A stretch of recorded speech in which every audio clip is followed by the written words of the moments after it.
sold out. It was your idea from the get-go, and me, I had absolutely nothing to do with it. One of the codes we live by is the boys never screw one of the boys. Bret Hart, boy, you're nothing but a piece of My name is Roddy Piper, and I sold out. And if you want me to do this dog and pony cartoon baloney, I quit. There have been a couple guys that have been respectable in this business, and I consider you one of them, until last night. You were faced with a decision, and as far as I'm concerned, you made the wrong decision. Enough! What's the point? Your heat's not with him, your heat's with the office. Nobody knows better than I do what it's like to get screwed over by the office. Brett, what don't you understand? I did this for you. I know that you thought I had something to do with the Survivor Series 2 years ago. I tried to make it up to you last night. Don't take this out on me. I did it for you, Brett. Oh, you did it for me by screwing Goldberg? You call that doing me a favor? You know what you can do with this belt? You can stick it right up your Tell you what, Mr. Canadian Hero, you think you're a tough guy? How about tonight, you and Goldberg? Wait a minute. In the shadows, could it be? It's Scott Hall! And he gets double teamed. Scott Hall's up. Scott Hall looks pretty good shape to me. He hobbled in, but he is standing on his own two legs. Another miracle. Bret Hart hammers him again. Whoa! Back he goes. The referee goes down. And Goldberg goes down. And Scott Hall has a baseball bat in his hand. So does Nash. They're beating Goldberg with the bat. Nash is handing a ball back to Bret Hart. Oh, there's a swerve going on here, guys. Roddy Piper's come out. And to bounce down, Bret Hart has won the world title. And now Jeff Jarrett did. Oh, no. Good night. What is this all about? That's the letters of the NWO. I never saw this coming. None of us did. Are you kidding? The band is back together. Happy holidays, everyone, and welcome to Thunder. Tonight, join us for 2 exciting hours with the superstars of WCW, and as you just witnessed, the NWO as well, right here on the Superstation TBS.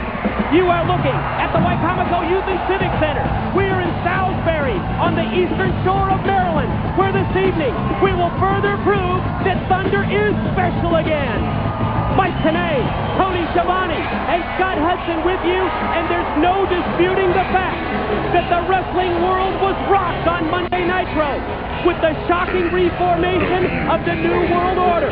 But maybe even more surprising than the fact that they put the band back together again is the revelation that along with Jeff Jarrett and the Outsiders, Kevin Nash and Scott Hall, is the WCW World Heavyweight Champion, Bret the Hitman Hart. Listen to that music. We thought we would never hear it again. We would never feel those chill bumps. We would never have that sick feeling in the pit of our... And you hear it as clearly as I do, Mike. Tony, the NWO is back. The band is back together. You know, isn't it amazing that we thought the big story coming up on Thunder would be something out of Stargate? And it's not. The big story happened this past Monday, that the New World Order is back. And I have to believe, I may be preemptive here by saying this, stronger than ever before. We knew the second that the bell sounded to end last Sunday's Hart-Goldberg match at Starrcade that the direction of this entire company had changed. We anticipated that Nitro Monday would be a landmark program, but never did we think that the balance of power would shift right before our very eyes just 72 hours ago in Baltimore, Maryland, and that Bret Hart would betray Goldberg and Benoit and everyone at WCW. Hey, don't you like all this gold? Isn't that nice, boys? That's pretty sweet. A lot of gold here. No, Bret, it's too sweet. Remember that? Well, we couldn't have made it any more black and white. Well, we've been planning for over a whole month, and we planned ourselves a nice little masterpiece at your expense. You wrestling fans are such stupid idiots that you fell for the oldest trick in the book. need to take a good look at yourself and have a good laugh.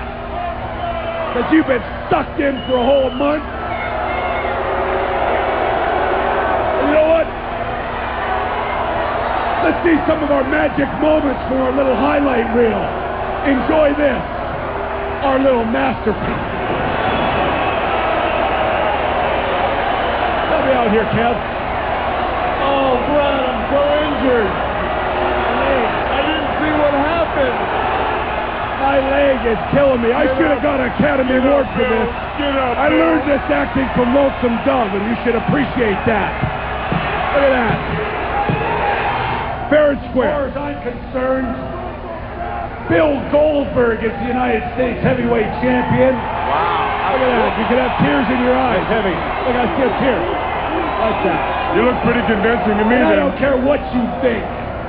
Look how serious. I don't want to win a title like that. That belt belongs to Bill Goldberg. That belt belongs to Bill Goldberg. Oh, look at this one. If you fell for this one, you fell for the oldest one of them all. Look at this. Oh. Come on. Come on, you guys. Are you kidding me? Wait a second, Bret. You're from Canada. What are you doing? Wait a minute. Hey, Canada, eh? Oh, anything. Gee, Bret, thanks for picking up our flag. We love you. Oh, there's one for you, sis. Coming into Starcade. Bill, you know what me, most of us know what's at stake. There's going to be one man that's going to walk out Starcade. And I just want to say right here, right now, that I wish you all the best. And may the best man win.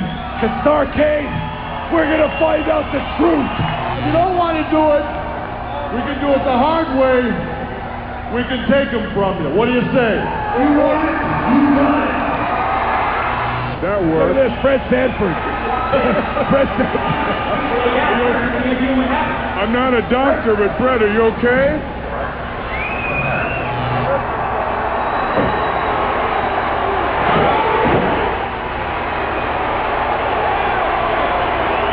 That didn't hurt a bit. That didn't hurt a bit. Would you please cover me? This is getting pathetic. Come on, Kevin. Oh, the people got screwed. Bret, get up.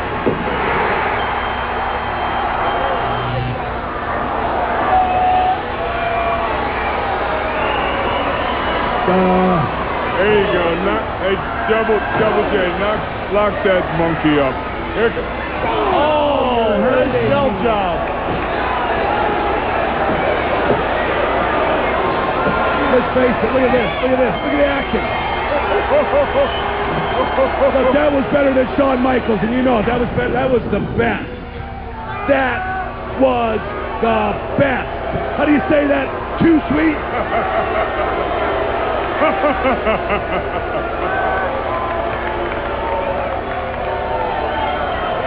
There it is in black and white. And the thing that you people off, Oh, can you say? I think so, is the fact that we did it right under your nose. And Bill Goldberg, if you're back there, you know that we did it right in your face, and you can do whatever you want about it. Which ain't much. Which ain't much.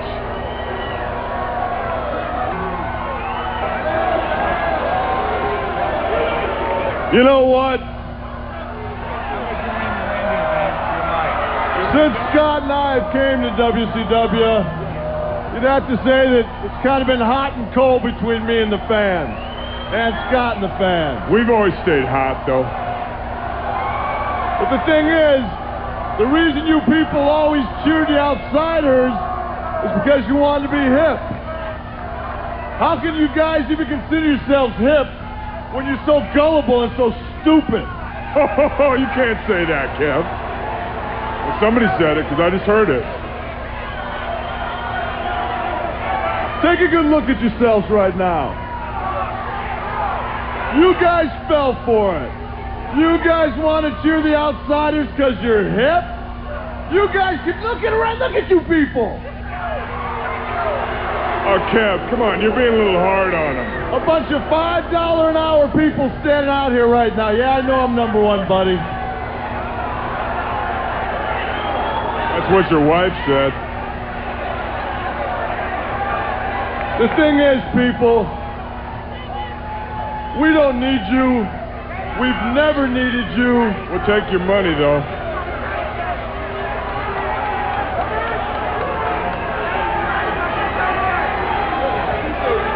Hey, I told you I could milk some more out of it, and you didn't believe me.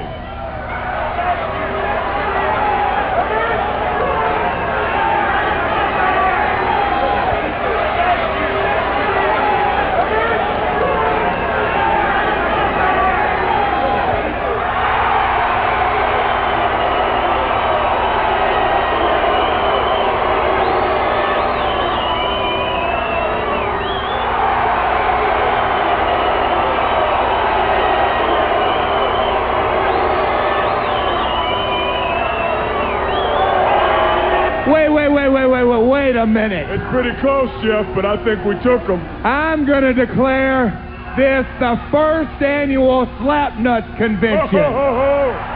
Because I have never seen such a group of zeros and idiots assembled in my life at one time.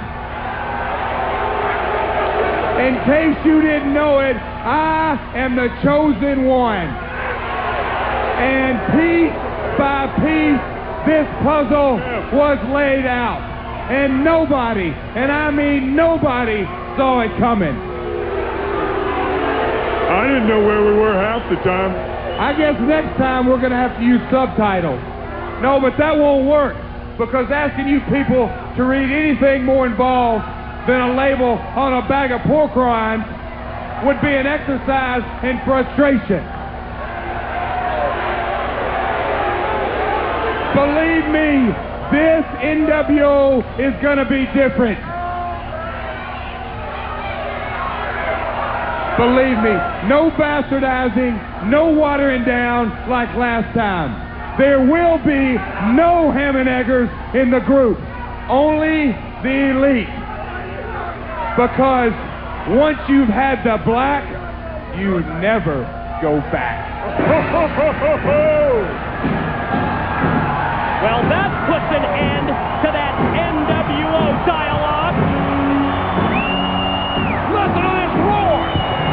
Caught up in Goldberg! Because the man has arrived on the scene. There's Goldberg!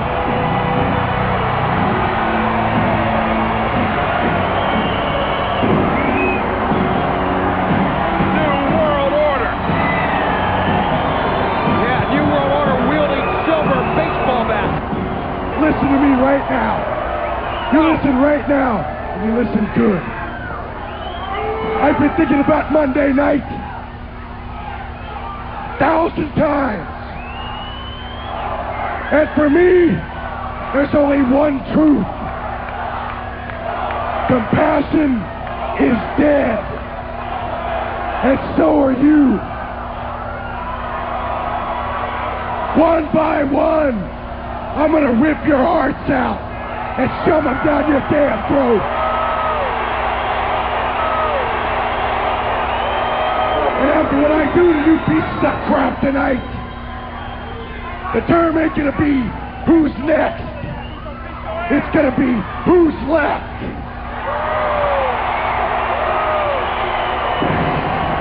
And you piece of trash that feel jumpy, you step up to the plate right now. Wow, no idle threats from Goldberg. Just the promise to dismantle, to take out the NWO one by one. Oh, that look on the face of Goldberg says it all.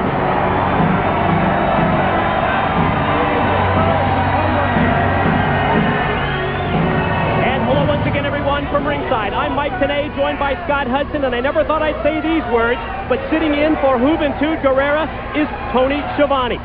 Scott Hudson, well, there's no question, the NWO is back. The NWO is in the house tonight, but the question is, will the house still be standing at the conclusion of this program? We just heard the words from Goldberg. He's going through them one at a time. He's going to rip their hearts out. This may be the NWO that only lasted 3 days. Goldberg has them in his crosshairs. That is not an enviable position. What a lineup we have in store for you tonight. The debut of PG-13 to take on the returning Varsity Club. Also, the Filthy Animals are back, and they will join Hacksaw Jim Duggan in a six-man tag against the Revolution. We will see Screamin' Norman Smiley defend the Hardcore title against Fit Finley. It'll be DDP, Diamond Dallas Page, to go one-on-one with the Wall. We also have shocking video footage of David Flair and Daphne and Tony Schiavone in the main event. The WCW World's title at stake. Bret Hart to defend against Chris Benoit. Chris Benoit earned this title shot, if you'll recall, right after Mayhem in the triple threat match, the three-way dance. Think about all the people that Bret Hart has screwed because of the turn with the NWO. But I believe on top of that list is the crippler, Chris Benoit. We'll be talking about that. Mean Gene Oakland will talk to Chris Benoit to get his feelings as well. We can't wait to get this Thunder kicked off. It's going to be a great program, all topped by Bret the Hitman Hart and the Canadian crippler for the world title. And there you see her. That's the Varsity Club's Leia Meow. Whoa. She's stretching in preparation for her cheerleading duties. Yes, she'll be representing the Varsity Club. Leia Meow. She's next on Thunder. Check this out, fans. The moment you've been waiting for has arrived. WCW Mayhem the Music, the official soundtrack of WCW. This hard-hitting compilation features exclusive tracks from Kid Rock, Limp Bizkit with Everlast, Rough Riders, Metallica, Slayer, plus your favorite wrestler themes, Sting, Goldberg, the Wolfpack, K-Dog. It's WCW's Mayhem the Music, available in stores everywhere. Get it, or you'll be next.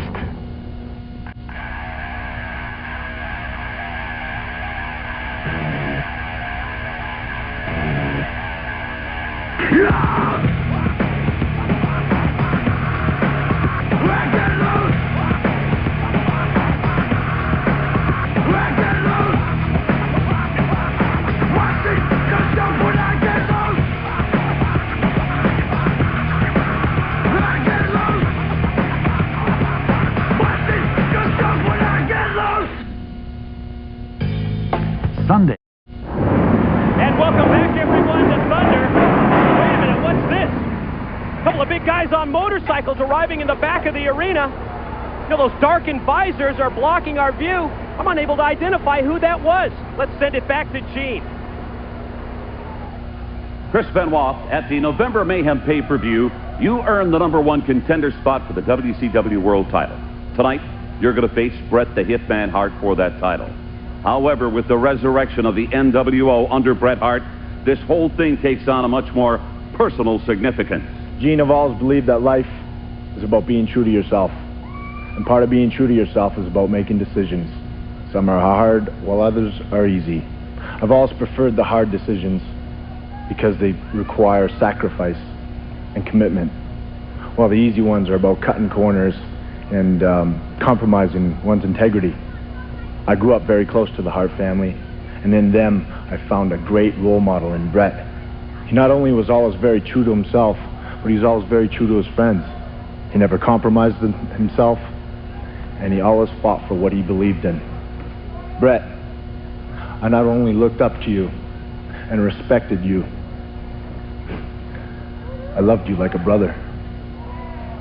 That all ended on Monday. Bret, I looked up to you, and you ripped my heart out. Tonight, I'm gonna rip your heart out. Wow, I don't know about you guys, but just listening to the Canadian crippler Chris Benoit, I'm having flashbacks to Kansas City and that classic matchup that we had on Nitro several months ago involving the Canadian crippler Chris Benoit and Bret Hart. That matchup in the memory of Bret Hart's late brother, Owen Hart. And thinking of the mutual respect that brought those two together at that time, boy, things have certainly changed in the past couple of months.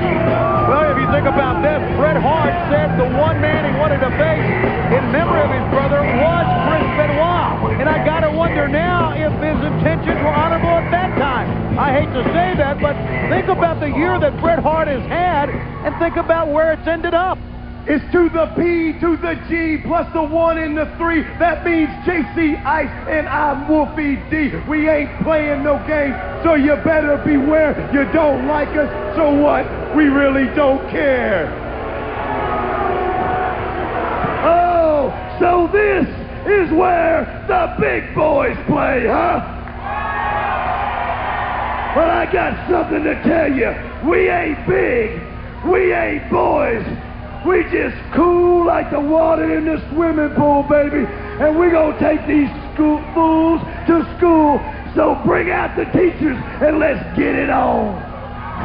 Well, I guess that's our formal introduction to PG-13.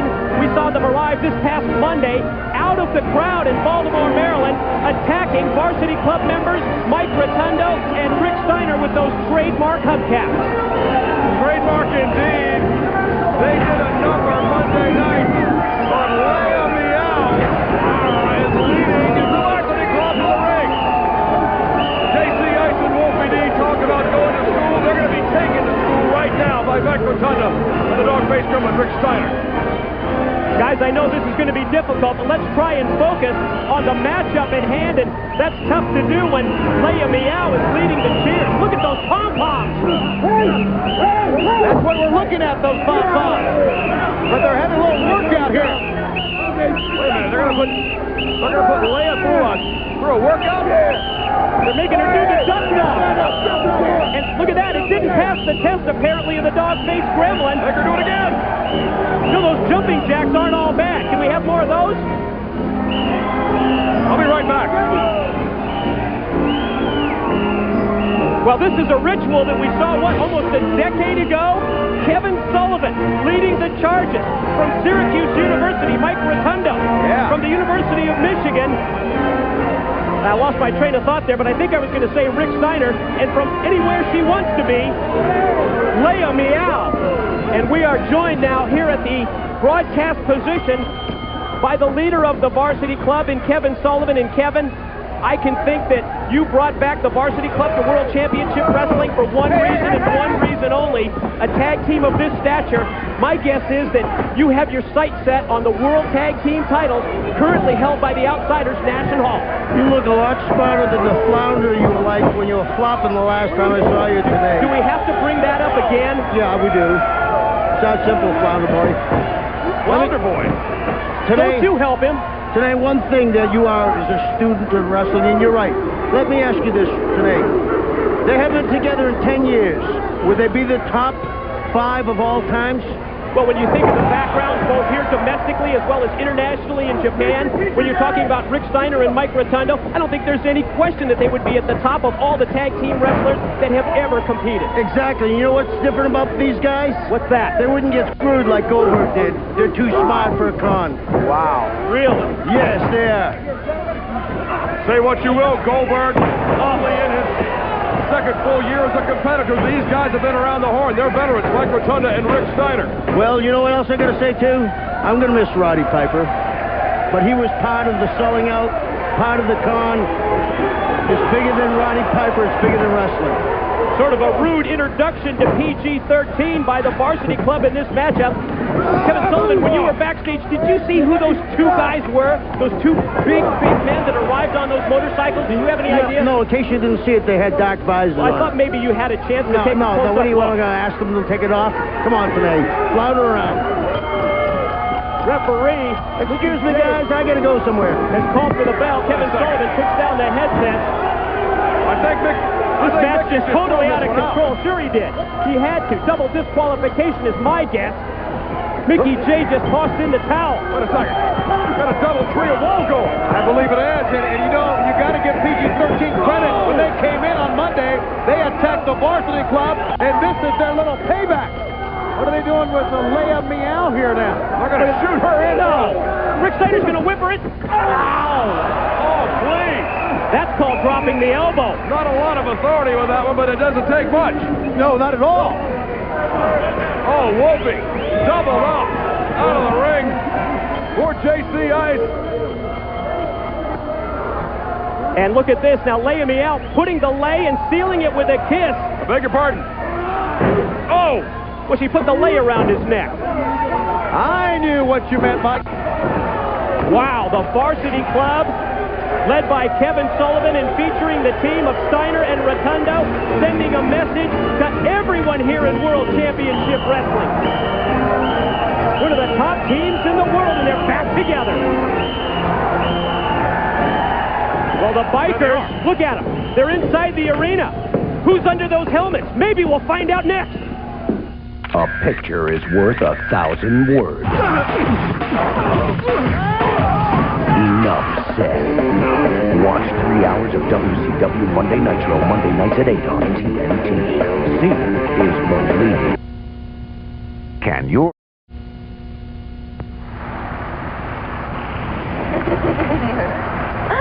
Give me it.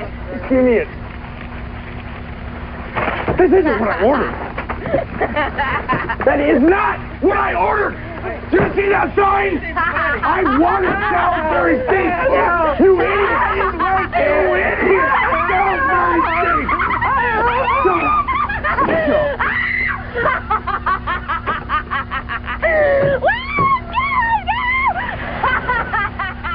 Kurt, look at the desk, the lights, the walls. I mean, you know, Kurt, you understand, don't you? It took 2 months for me to get Jarrett and Bret and the Outsiders where I wanted to get them, to return the NWO. I mean, somebody had to be used. Somebody had to be abused. Somebody always has to be the patsy. I agree with you 100%. How about this La Parca? How about this? How about this Shane?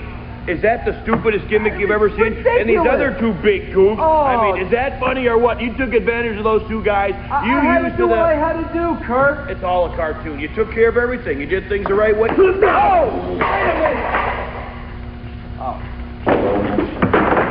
I'll tell you something.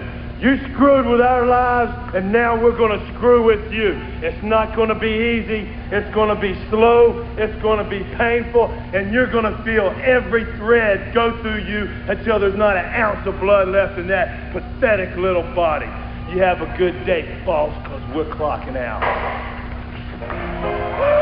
Oh, now the questions are being answered. Oh, yeah. It's painfully obvious that Kurt Hennig, Shane, La Parca, and as we just saw, that was creative control on those motorcycles. That group had no clue that the powers that be were orchestrating the return of the NWO. Talk about being used. They were just pawns in a game of wrestling chess operated by the chess master. The powers that be, positioning men. You heard it. It's like a chess game. Positioning men on that chessboard right where he wanted them. And checkmate was last Monday night. There's no question about that, guys, and even though they are reveling in what went down with the return of the NWO, I've got to wonder, within the remainder of this program, Goldberg is here. He is somewhere lying in wait. He promised to take out the NWO one by one. But you know, it's 4-on-1. But I can only wonder what's going to happen in this program to the NWO. It could very well may be the shortest-lived reign of the New World Order ever. Talk about returns. As we see Hacksaw Jim Duggan make his way to the ring, the Filthy Animals were back this past Monday on Nitro, and finally, Hacksaw had some backup. Unlike at Starrcade, when the Varsity Club turned their back on that patriot, that true American, Big Hacksaw Jim Duggan. Well, at Starrcade, Hacksaw Duggan thought he could do it on his own against the Revolution. I guess contractually, he should have denounced the United States, but red, white, and blue flows through his veins. He could not do it, and he laid it right out on the table Monday night. I lied at Starrcade.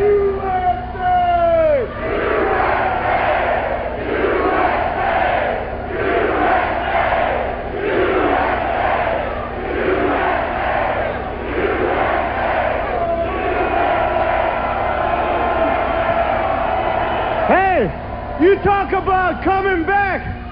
Well, take a look at this motley crew here.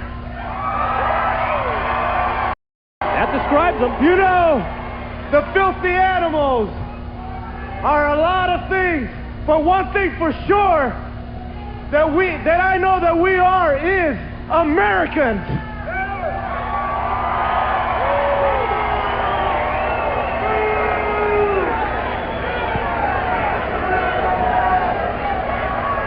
can't hear that. I can't hear you. You know, Revolution, that brings me to you. You know, I gotta give you credit. You managed to put down the filthy animals, but you made one small mistake. You didn't kill us off. You left us laying by the roadside, waiting and hoping for the vultures to finish us off. Well, you know what? When they landed, we knocked them on their ass, just like we're gonna knock you on yours. Tell them, Billy.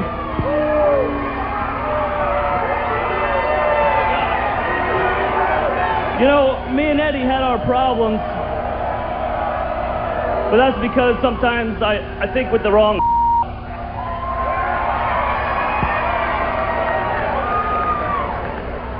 But Revolution, we put our differences aside, and we all share one common goal, and that's to get up in you and beat you. Our standards and practices, I know. The filthy animals are going to get up in you and beat you like a couple of.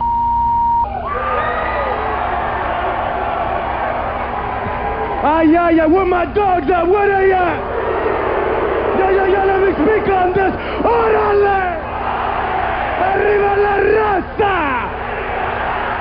Yo, we got 4 tricks in the back talking about they want a revolution, but tonight, let's begin this war. You know what, Revolution? There's gonna be no prisoners, there's only gonna be victims, because you know what? Not only do we got all the cannons, but we've also got all the more importantly than all that, we bounty and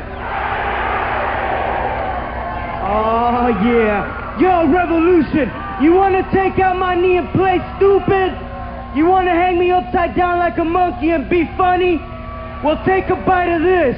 The filthy animals are reunited.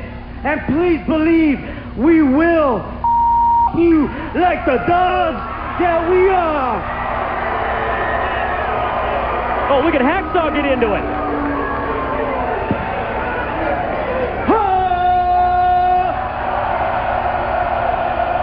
What is he going to have to say? USA! Well, thank goodness.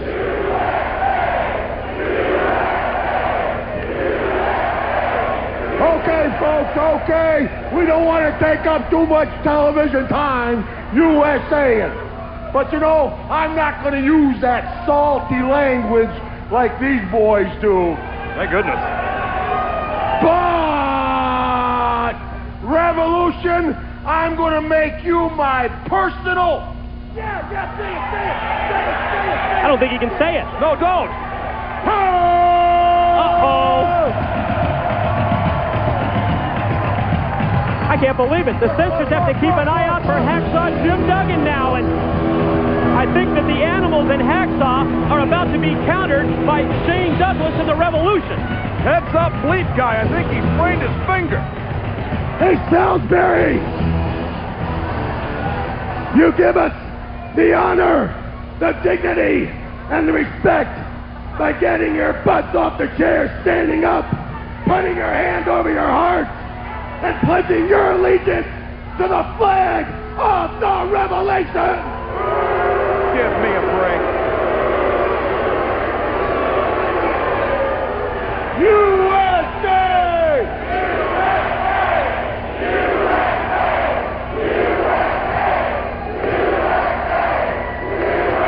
Okay, you know where you're at, but can you spell it? Filthy animals! How many times are we going to have to put you in the hospital before you realize you're outclassed? Come to think of it, how many times will Fred Flintstone tip his car before he realizes that rack of ribs is just too big? Where's he coming from? That's a great point. From the Cartoon Network, I do believe. Cross promotion, you know. Synergy. Hacksaw Jim Duggan! I'm going right now. You want a piece of my ass? Yeah, listen to Conan. if it's the last thing I do, I'm gonna make you denounce this damn stinking country called America. Hacksaw can't bring himself to do that. And you can either do it to the shut the hell up.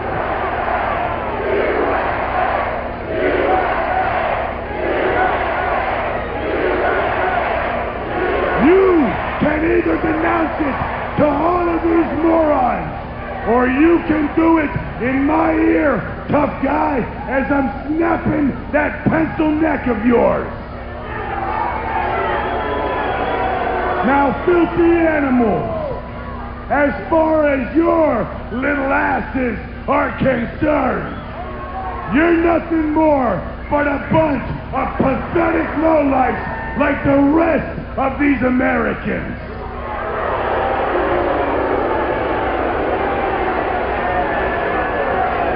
You say this is a great country, right? Right? It's a great country, right? But every damn week, and know when Uncle Sam takes those taxes out of your check to pay for all those programs you lazy lowlife fat asses suck off of with this government. Yeah, this is a great country. Not. Filthy animals. You call it a comeback. I call it being an idiot.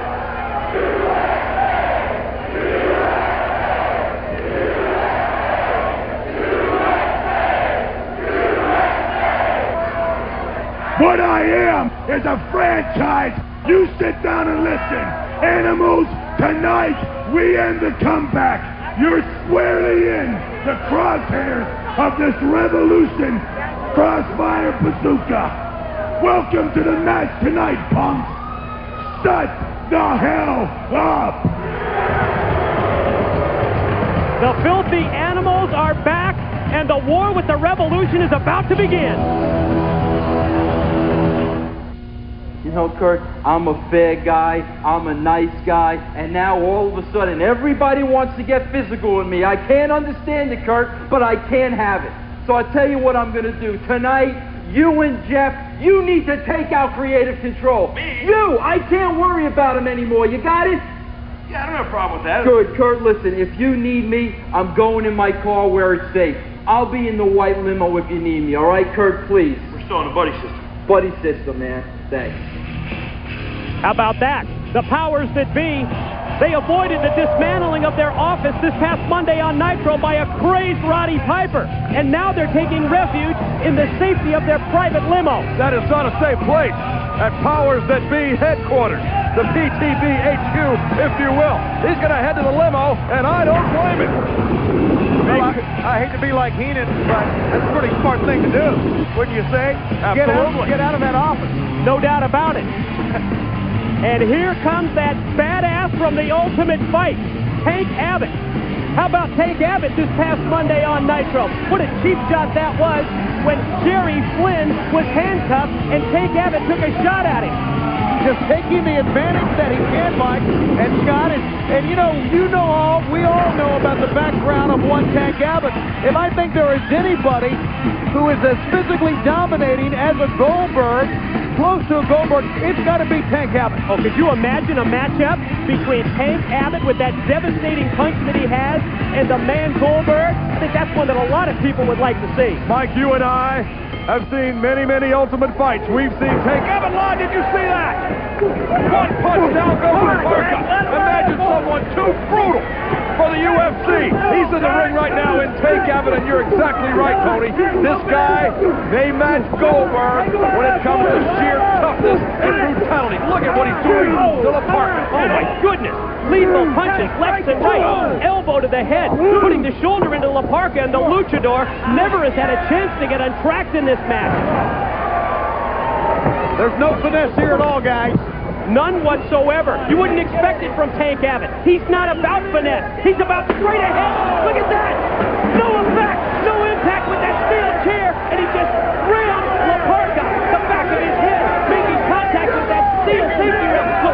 trouble. After Abbott gets through with him, the ball's on the up, and he'll be the only one to see. Referee Billy Silverman immediately calls for the bell. LaParca is out.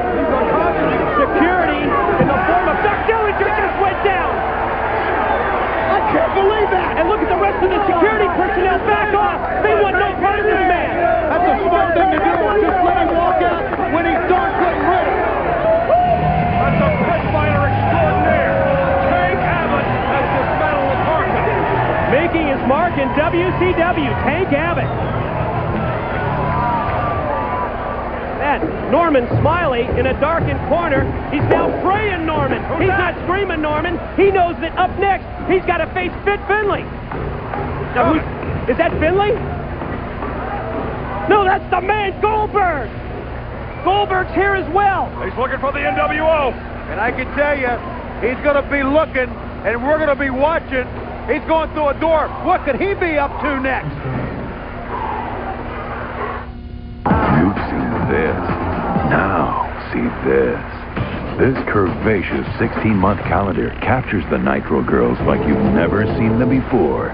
In exotic locations, seductive settings, and sexy swimwear. The Nitro girls will make your wildest fantasies come true. Jump into the millennium with a Nitro Girls Swimsuit 2000 calendar for just $15. Call 1-800-WCW-8661.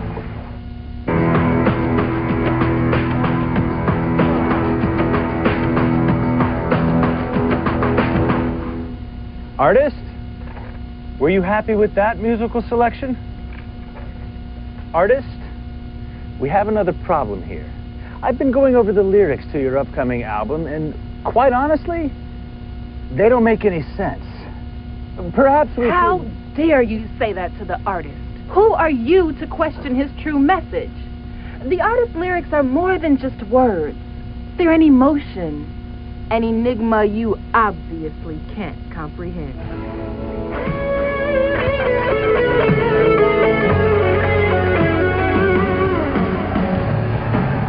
Wow, what an egomaniac. What a prima donna the artist formerly known as Prince Iakea is, and he's a man of few words because he's letting Paisley do the speaking for him. I don't mind looking at him, but I do mind listening to him. I want to hear from the artist. What a self-centered, egotistical, bombastic performer he is, but he's an artist. This man is not. He's a screamer. He's a hardcore champ. And this is what went down this past Monday on Nitro. Very unique tag team of Smiley and Ming battling Fit Finlay and Brian Knobbs. It went into the men's room in Baltimore, and there you see the pinfall. Brian Knobbs pinning Screamin' Norman. But of course, that was in a tag team match. Screamin' Norman Smiley remains the WCW Hardcore Champion, but look out, because look who's in the role of the challenger tonight on Thunder. Fit Finlay. I guess we could say that Thunder is one of the hardest-hitting programs ever on TBS. Look at it. We've got Goldberg stalking around the building somewhere looking for the NWO, and you know something's going to happen here tonight. We just don't know when and what. We just saw Tank Abbott obliterate LaParca, and now we got a hardcore title match. Is Norman looking for something? Yeah, he's looking for the exit, but you're not going to find it in that dumpster. But he found a trash can, and Fit Finlay putting the boots in the can, and Norman's screaming already. Norman out in the hometown jersey here in Salisbury, Maryland, and taking a couple of shots to the back and to the head with that football helmet and the broomstick for good measure. Broke it over his back, and Fit Finlay, he is hardcore. Over the top goes Smiley. They're going out to the crowd here in Goldberg. We saw this Monday on Nitro when they went all over the building in Baltimore, and it's the same thing with Norman trying to escape and Fit Finlay in pursuit. There's no question that when Fit Finlay first arrived back after the injury, we saw Norman in the back go under a table, try to get away from it. Now where's he headed? Up the kitchen. Oh! Look at that. Brian Knobbs was ready. He was waiting for him. Laying in those kendo shots to the back, using that kendo stick while Norman screams. The hardcore champion being dismantled. Oh my, that refrigerator door slammed on the head of Norman Smiley. Who's closing the door? The drill sergeant and the Who's closing it? Oh, look out. Boot camp. Oh, Smiley. to try and make it out of that concession stand. Knobs and Finley. Showing what hardcore's all about. They're catching it coming and going.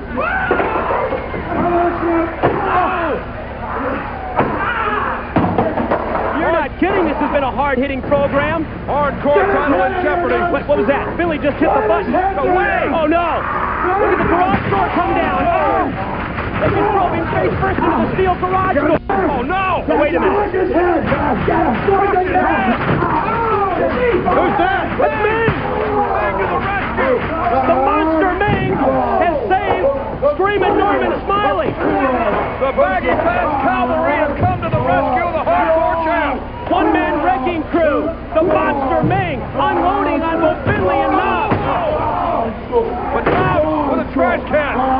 Yeah, but he's taking every one of them. Yeah, he's hitting the wrong place. I think Ming just saved Norman's life right there, guys. Finley just took out the soldier, and Ming just put the big boot to the face of Finley. And Ming saving Screaming Norman, but I think Screaming Norman feels like he's the safest place. He covered two. He got the count. He got the pin. I don't believe it. This is the luckiest guy in the world. He's still the hardcore champ. Not a textbook cover. Look at Tongan death grip applied by Ming. Nobody's safe here on Thunder. Screaming Norman keeps the title, and he's going to get choked out by Ming. What the hell is this? They want to see me now? They know I'm up next. Damn.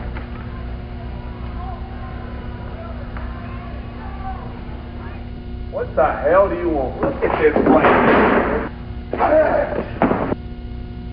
Jarrett, before I snap your neck, I want you to do me a favor. I want you to deliver a message to Bret Hart. You tell Bret Hart that tonight the massacre begins. First, the outsiders. Then, when you least expect it, it's coming right back on you. Then when Bret Hart stands alone, I'm gonna grab him, then I'm gonna rip out his heart, and I'm gonna eat it. You got that? Now you deliver that message.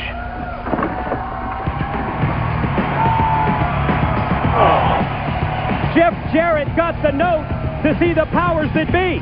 He presumed that the PTB were in their office.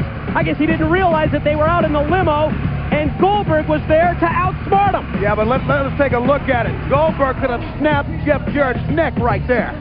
But I think Goldberg is going to take a different tack. Goldberg is using the mind games now. He's trying to be, and I think he is, putting some mental torture on the NWO the way he physically tortures people.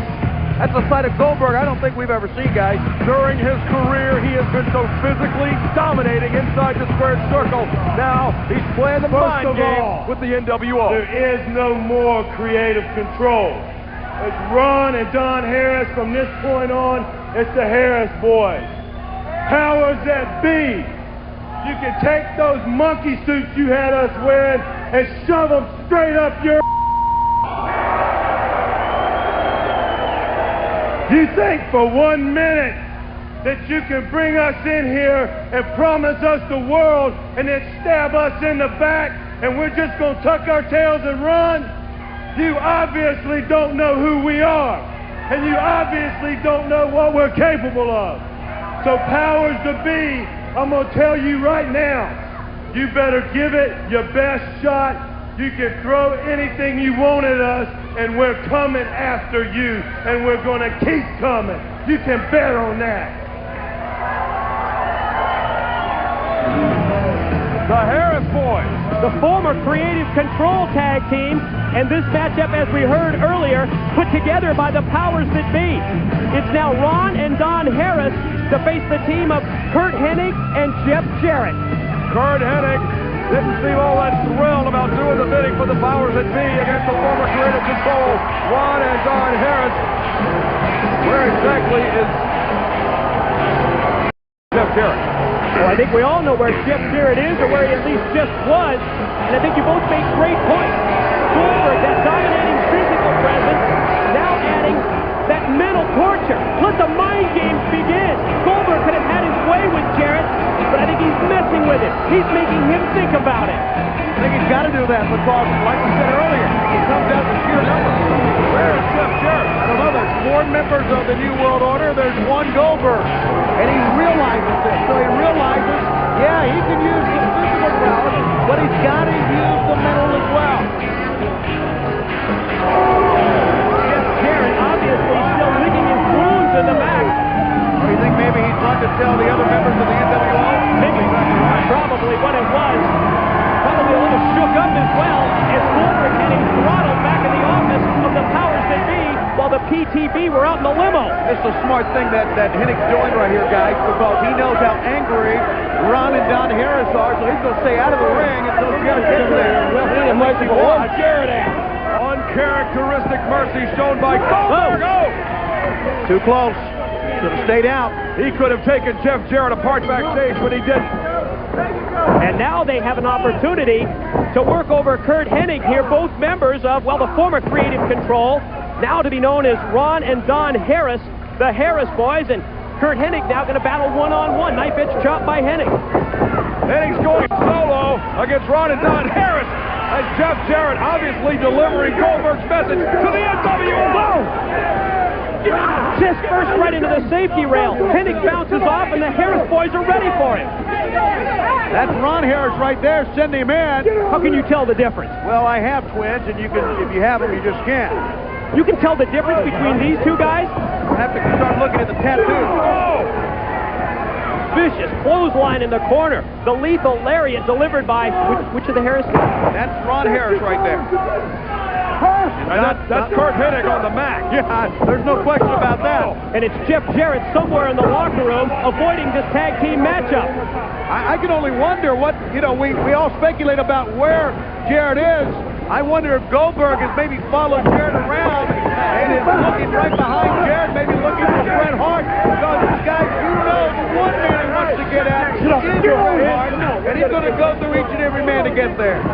What's scary is that as angry as Goldberg is at this moment, furious, he is take that to the powers that be. That makes him doubly dangerous. And the NWO, the New World Order, may become the Old World Order after this edition of Thunder. Goldberg said it. He's going to take him apart man by man. Wow! Oh, what a side slam. Hook of the leg. Shoulders are down. Referee Nick Patrick for the count and the 3 count. How about that? Ron and Don Harris defeat Curt Hennig in what amounted to a handicap match. And you know what? I think it's great to see them step out on their own. They were just goons for the powers that be. And now they've become pretty darn good tag team. The truth. It's exactly what he was doing. Oh! NWO hits the ring. Baseball bat in hand. Oh, down goes Harris. Aluminum bat in the hands of the NWO, and Bret Hart just bet one over the head of either Ron or Don Harris. Good night. Oh! Now Jeff Jarrett with that bat in hand as they continue the assault. Wait a minute.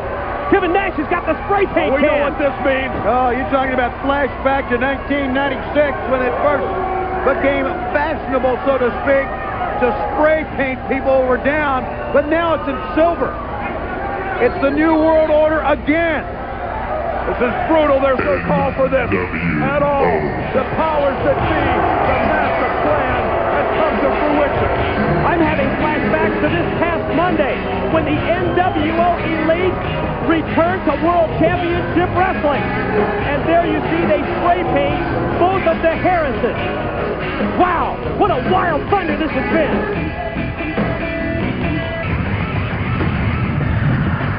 Ladies and gentlemen, moments ago here on Thunder, we saw Ron and Don Harris, the former Creative Control, win what turned out to be a handicap match against Curt Hennig. There you see the side slam, and there you see the ensuing 3 count. But then the NWO took over. I think it says so much, speaks volumes about the mindset of this New World Order. I mean, they know that Goldberg, especially Jarrett, knows that Goldberg is out there ready to attack at any time, probably will in this program, but they still come out and they still do their painting and they still injure the Harris boys right here on WCW Thunder. Do not smart off at the powers that be. This is the price you pay. Beaten with aluminum bats in the ring by the New World Order. What a brutal attack it was by Jeff Jarrett, that man, as well as Kevin Nash, Scott Hall, and Bret the Hitman Hart. And now we see Ron and Don Harris being loaded into 2 ambulances being taken out of the building here in Salisbury, Maryland. Obviously a very serious situation after that brutal beating at the hands of the reformed New World Order. Tell you what, this is only the beginning, guys, of what the New World Order is going to do to wrestlers here in WCW.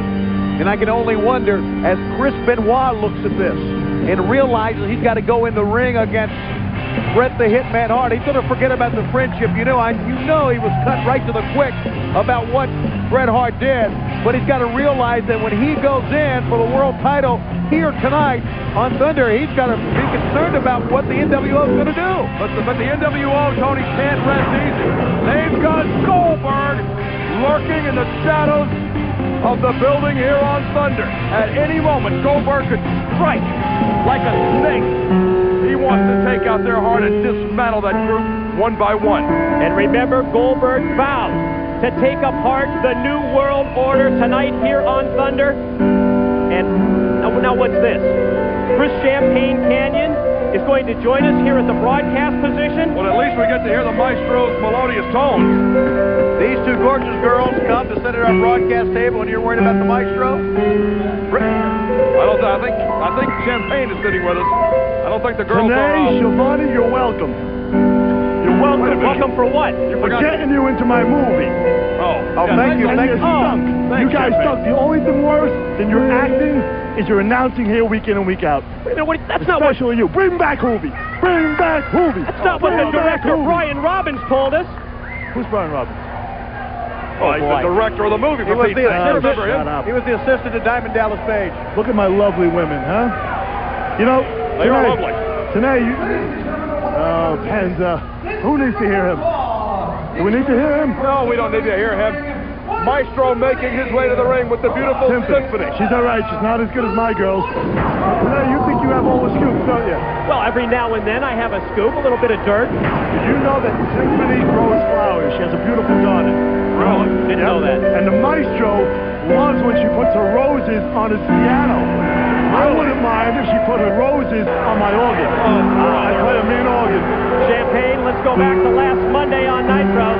We've seen a pattern develop with Evan Courageous. Once again taken in by a female. This time it was Symphony, and the Maestro scored the win. Once again, Evan Courageous, distracted by a pretty face. He's going to hate it out here tonight. What's this guy's name? Liberace?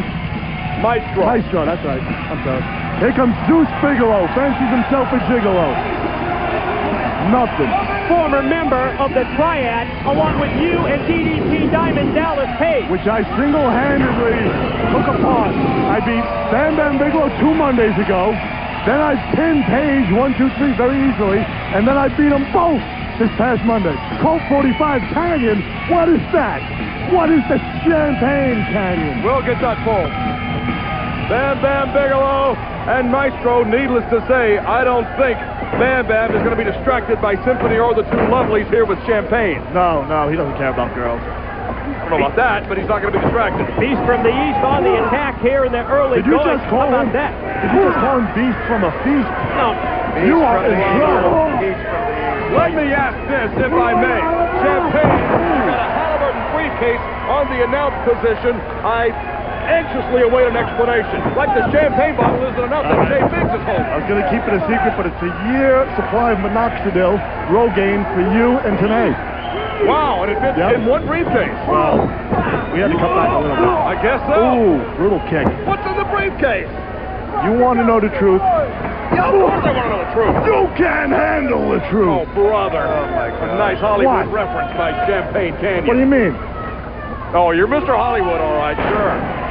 Only seen one movie in your life, and it's Ready to Rumble. Well, Hudson, you're just jealous because you're not in my movie. Coming out in April, Ready to Rumble. Your movie, and you allow Tony and I to be in it, of course. Scott, you were just set in a trailer for 4 or 5 straight days. There goes Bam Bam. You know, go check out the top. Look at Symphony sacrificing her own body. Big Symphony's a drink of champagne. Whoa! Whoa! A diving headbutt 3/4 of the way across the ring, and he just hit it. Off, girls. He didn't sacrifice much. Hey, Jay Biggs is in the ring with that champagne bottle. Bigelow cut him off. Wait a minute, Canyon. Champagne's going to the ring, guys. He reached into that briefcase. Oh, man! That's payback. Oh, what is that? That's a belt. The championship belt that he took out of that Halliburton, and he just clocked Bam Bam Bigelow. But what's a huge belt? Yeah, but what championship belt? I don't know. Look at this maestro. Hook in the leg. I don't believe it. The maestro just beat Bam Bam Bigelow. Unreal. Maestro got the pinfall on Bam Bam Bigelow. Yeah, after Jay Biggs hit him over the head. Jay Biggs was just nailed with that champagne bottle. Let's send it back to Gene. Take it away, Gene. Diamond Dallas Page, you very much like the young man I talked to on Monday night on Nitro, have had a banner year. 1999 has been a great one. However, the rumor mill is grinding as we go into a new millennium. There are rumors regarding Buff Bagwell and your wife, Kimberly Page. What are the facts as you know them? You want the facts? Here's the facts. Fact. Bagwell ain't doing my wife, Kimberly. Back up, monkey. Fact. While I was in L.A., Bagwell was hitting on my wife left and right, and you know all about it. Fact.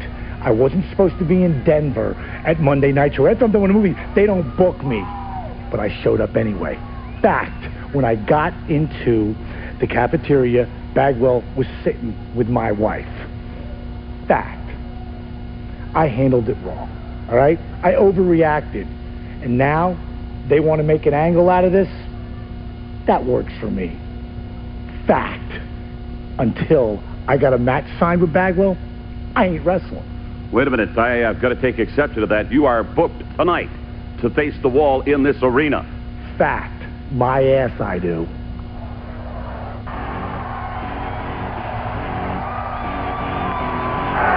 And now Evan goes back in. Now Evan legally is in this match. And he pulls Mona off. And look at this.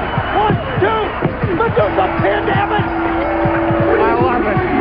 So Medusa will go on to Starcade. Not Medusa. Evan! What are you doing? Who are you talking to? That's Medusa, though. Look at this. Talk about rage and jealousy. You got it all here. Vice, the Nitro girl who was caught flirting with Evan Courageous, and that started all the problems with Evan and Medusa. Many people on the inside that thought that Medusa never really liked Evan anyway. He's up on two, and a crossbody on Evan Courageous. She wants him to hit her. Hit her. Oh. Yeah. What is she doing? It's like Joni and Shotzi. Why distract the man when he's got the match firmly in control? But like we said, Evan can't be distracted by a pretty face and other attributes. Yeah, he was on the wrong end of making history, losing the Cruiserweight title to a female. You see, that's what happens when you forget about your craft, when you start looking at a pretty skirt, a pretty set of eyes, a beautiful lady will make a man go crazy. Symphony was in the face of Evan, and Evan, after what happened last night, wants to have nothing to do with a gorgeous woman apparently here. Well, Evan just pushed her off, and she went down and obviously hurt her knee. That's the opening the Maestro was looking for. And he drove a knee into Evan Courageous, and then he beats him. Looks to me like Evan Courageous was taken in by a female once again. You lost the title, you just lost the match, and you lost all the girls. You're doing okay, right? Hey, hold on, I got something for you. Merry Christmas. How to pick up, did that say how to pick up chicks? That's what it said. Here's the guy that's had all the women problems, Evan Courageous. And who are those other two guys? You know what? I'm sick and tired of being played for a fool by all these women in the back. So I think it's time that Evan Courageous makes a comeback and stands tall. So I want to introduce you people to my boys, Shannon Moore, Shane Helms, and they don't call us the Backstreet Boys. They don't call us Instinct. They call us the 3 Count. So fellas, let me fair warn you, we're gonna charm the pants off of all your girlfriends. And then we're gonna drop the skanks that they are. Hit the music. Hit the music?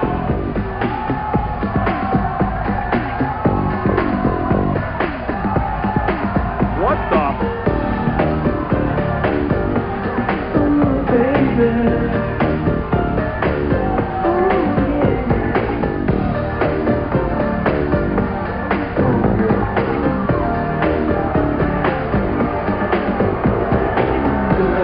Well, I think you're hearing the response from the crowd. Yeah, get the hook. You know what? Evan Courageous is right. They don't call him in sync. They should call him lip sync. Not even 98 degrees. I can't get you out of my heart.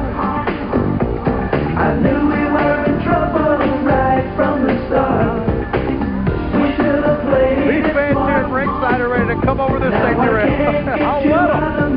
They're looking at me. Hey, it's not my fault, guys. We didn't have anything to do with this. Will security please open up the guardrail? When I'm away from you, I know. It is kind of a catchy song. What? Cody. Oh, wait a minute. Let's call him Top 40 Cody. Who's that? That's Chavo. What? A dropkick. That's Chavo Jr. for payback for what happened this past Monday on Nitro. Talking about picking up kicks. He's dropping a couple of guys in the ring. Yeah, it's his own version of the Gold Show. All three members of Three Count. Now, there you go. What elevation. It just back body drop. Shannon Moore right into Shane Helms and Evan Courageous. Three Count just went down for the count.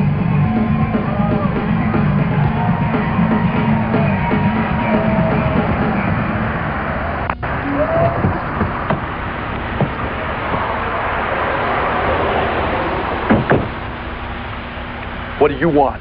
We need some gas. Why are you staring at me? Hey, dude, you gonna check my oil or what? Listen, can you read the sign? It says gas, not oil change. So step out of my way before I step over you.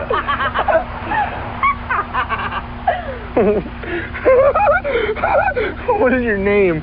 Some people call me Crowbar. Crowbar. I like that.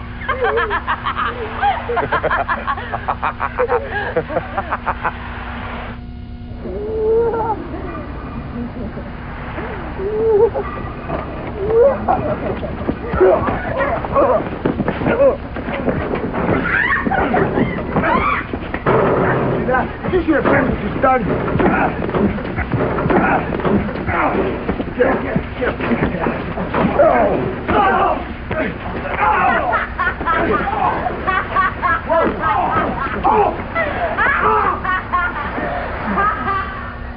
Well, we mentioned that shocking video from earlier. I think somebody needs to tell David and Daphne that they're not Mickey and Mallory. Well, we see our ring announcer Dave Penzer in the ring, still suffering the effects from last Monday night in that unprovoked crowbar attack by David Flair. I tell you what, David Flair and Daphne, they may have found a kindred spirit in this crowbar, and then something is going on with Vampiro and the Misfits.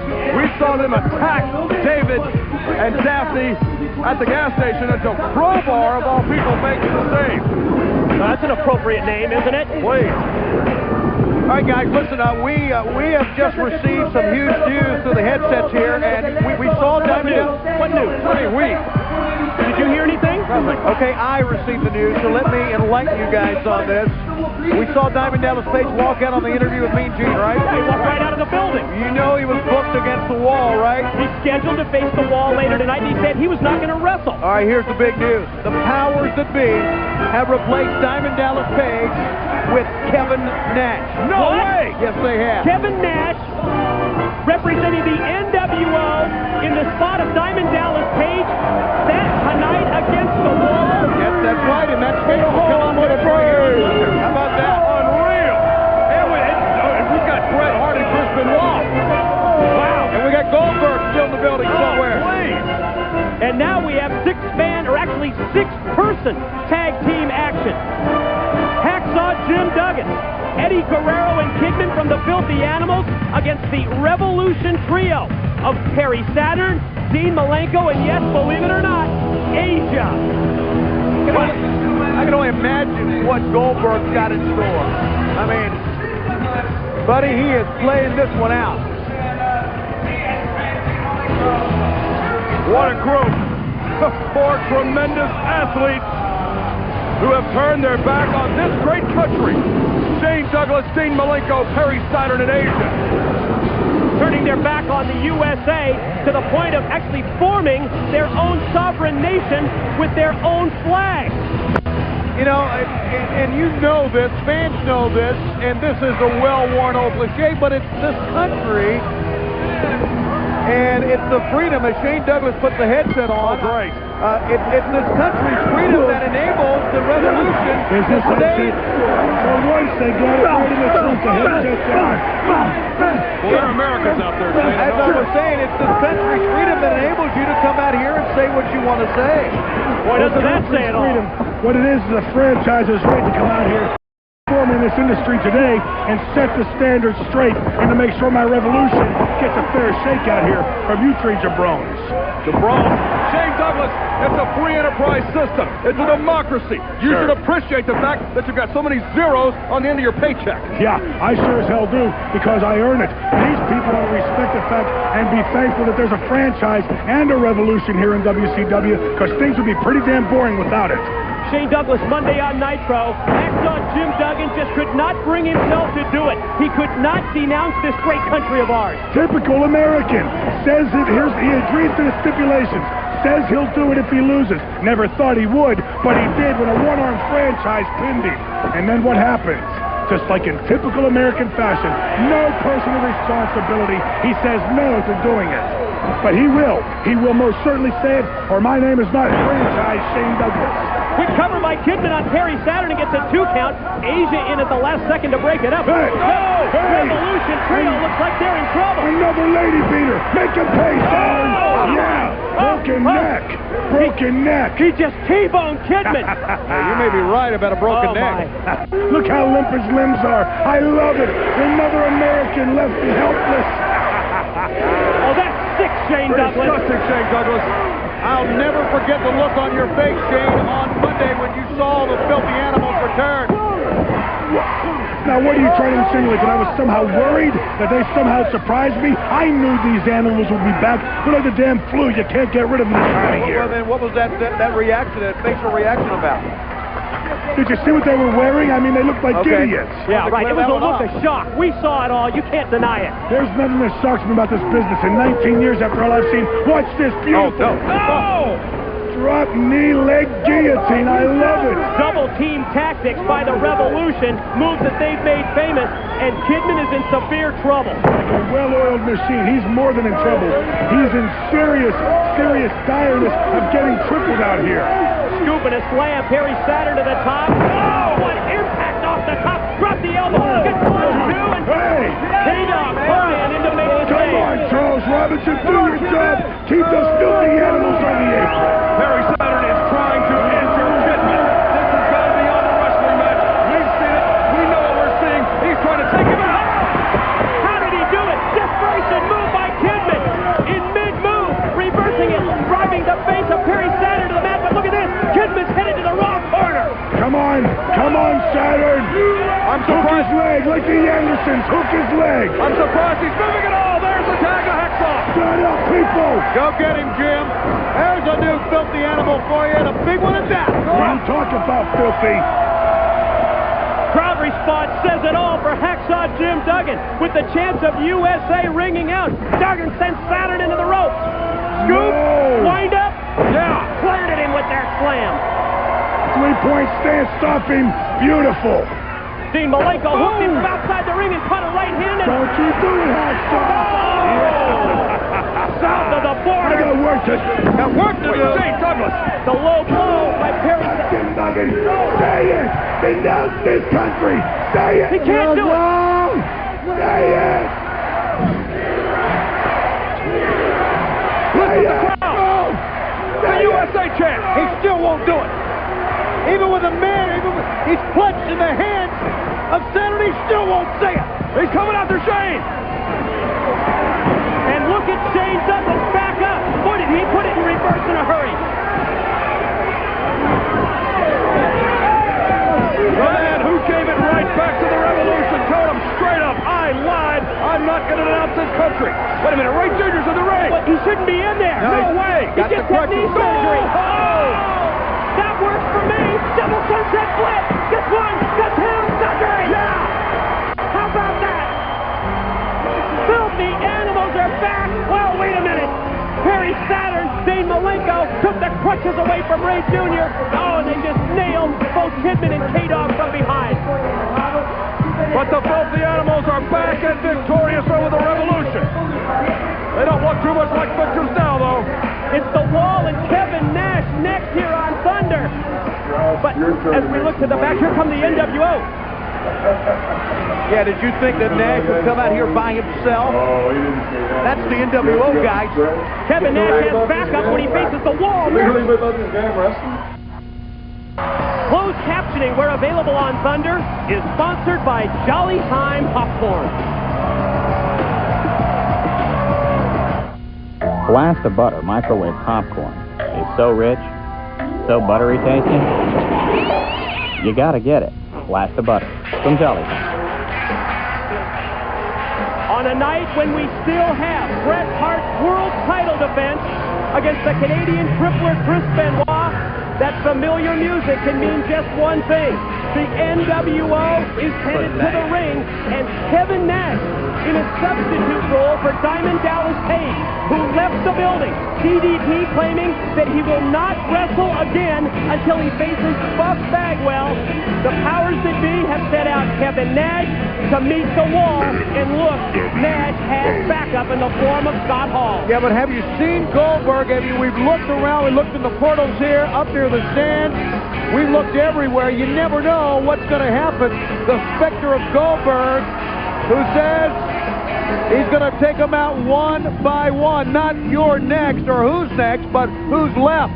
But they still walk in as cocky, as confident, as brazen as ever, guys, even though Goldberg is here somewhere. Kevin Nash and Scott Hall, the World Tag Team Champions. This is a single competition with Big Sexy and the Wall. Hang on a second. And Scott Hall with that baseball bat in hand, wearing the WCW World Tag Team Championship belt. One half of the tag team champs with Kevin Nash, and Scott Hall has joined us now at the broadcast position. What's up, fellas? I just came out to watch my boy take care of business. Well, he's got a tall order, Scott Hall. Oh, I get it. Tall order. You're pretty good, man. Thanks a lot, but still, the Wall is no pushover. He's no cruiserweight. He's no Let me get this right. His mom named him the Wall. Well, I'm sure she didn't, but you go at it. Let's go back to this past Monday's Nitro when we saw Berlin interfere in a matchup with the Wall and Sid Vicious. What did Berlin get for his trouble? The power bomb from Big Sid Vicious. That'll kill your buzz every time. And then we saw that mutual respect between Big Sid and the Wall. Yeah, you can throw all that respect out the window, watch Big Sexy take care of the Wall. The respect on that Wall. How many men in this sport does the Wall look up to? Kev and Joe. Joe Mama. Almost about 5'6", actually. I want to say this, Scott Hall. What you guys did this past Monday on WCW Monday Nitro, nobody saw coming. It was one of the biggest swerves ever in this business. Thanks, Tony. That was the whole idea. Well, I second the motion on that, and especially with the association of Bret Hart joining Scott Hall, Kevin Nash, and Jeff Jarrett. We saw that bond form in recent weeks, but we never saw the Hitman joining the NWO. Well, we all worked at another place far, far away before, and we all kind of buddied up then, if you know what I mean. You don't forget the guys who helped you, the guys who did you.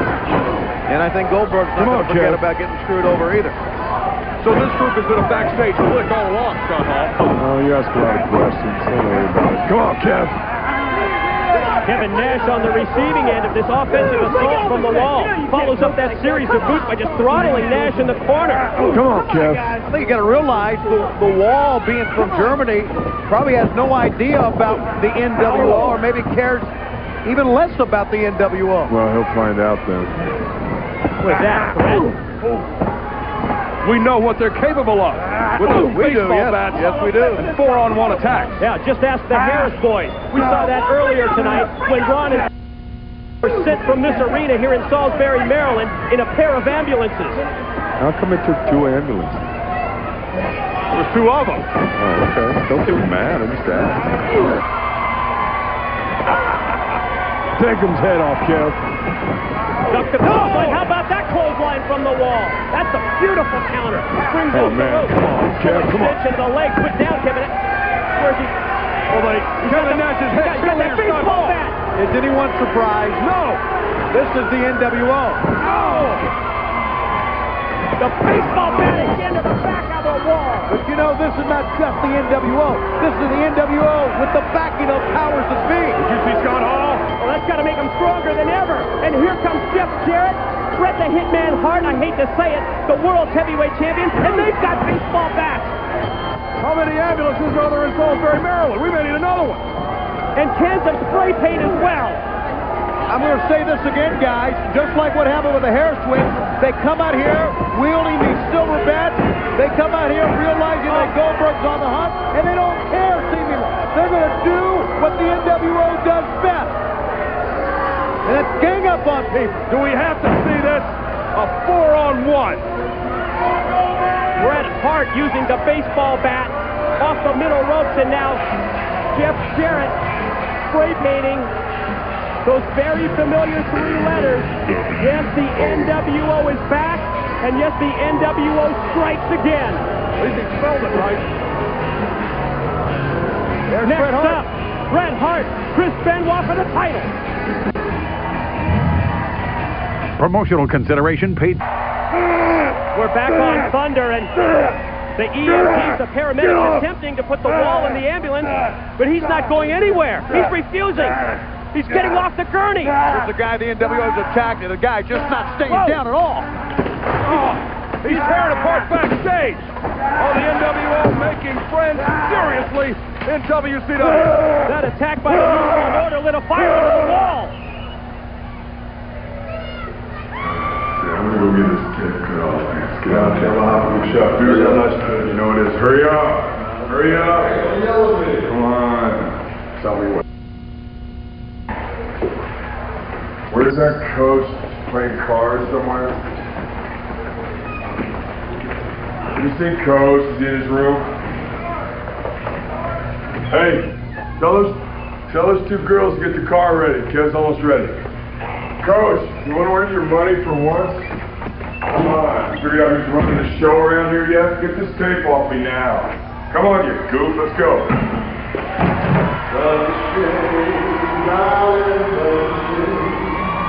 I go Central Park and fall when you call your dress. Oh, what a mess. How do you do that? Hey, what's up, Scotty? Hey, Scott, do me a favor, man. There's a conditioner out there in that wooden deal. You can get that for me. Get me out of here in a minute. How the broads look? My face looks pretty hard, don't they? Let's push up tonight. Keep the redhead. I'll take you for lunch. You got that for you?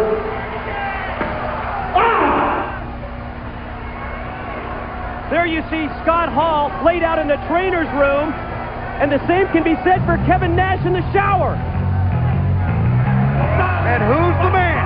Goldberg is the man, and he's just outsmarted 2 members of the New World Order. Exactly. Goldberg, we talked about him coming out here. He never walked out when they were out in full force in the ring on 4. He waited till they divided, and he conquered. The man is thinking, and the man is on the offensive. We want to remind you about WCW Magazine. It's at newsstands everywhere, and it's on sale now. Don't miss this issue with a story on the Canadian Crippler, the silent assassin. Yes, he's silent but violent. It's Chris Benoit, and he's on his way to the ring to challenge for the World's Heavyweight title, and Goldberg has done it. The mental torture of the NWO. Hello, Paul. Count them down. 2 down, 2 to go. Goldberg told us that he would start with the outsiders, then it would come back around to Jeff Jarrett, and it would end with Bret the Hitman Hart, the man that swerved him, the man that swerved is right to the ring right now to face off with the man that, by his own admission, Mike, Tony loved him like a brother, the Canadian crippler, Chris Benoit. Goldberg made the vow earlier tonight, promising to take out members of the NWO, Scott Hall, Kevin Nash. Just found out what the man can do in a one-on-one situation. I don't think that anyone one-on-one can compete with Goldberg, but you know about the NWO and their strength in numbers. Well, you know, that's the whole crux of the matter here.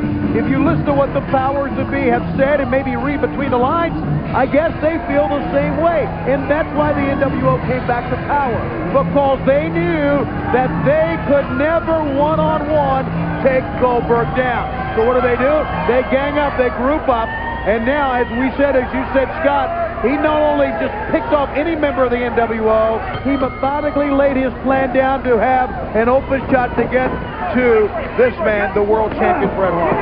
And you know, we've seen Bret the Hitman Hart and Chris Benoit in action before, but I don't think ever under circumstances like this, where it's just so personal. And look at Benoit shoving aside the referee and continuing to put the punch to the world champ. We won't be making any comments about mutual respect in this one. It doesn't. Oh, hang on a minute. Right by the broadcast position. Oh, man! What a knife edge chop from Benoit. Just walked the Hitman, sent him back to the safety rail. Continuing to put the punch into the midsection. And now Bret Hart fights back. They're coming. Look out, Scott. Big bail on you right here, Mike. Good. I would dare say that the match in memory of Owen Hart and the title match in Mayhem didn't start off the same way as this thing started off. I don't think we could be any further than either of those two matchups involving these two men. Hey, how about this? Bret Hart's been preparing for this matchup. It definitely has been focusing for the last half hour at least. Does he know that Scott Hall and Kevin Nash have been wiped out by Goldberg? Is he counting on that backup? That's a great point. I don't know if he knows. If he watched the monitor, maybe he did.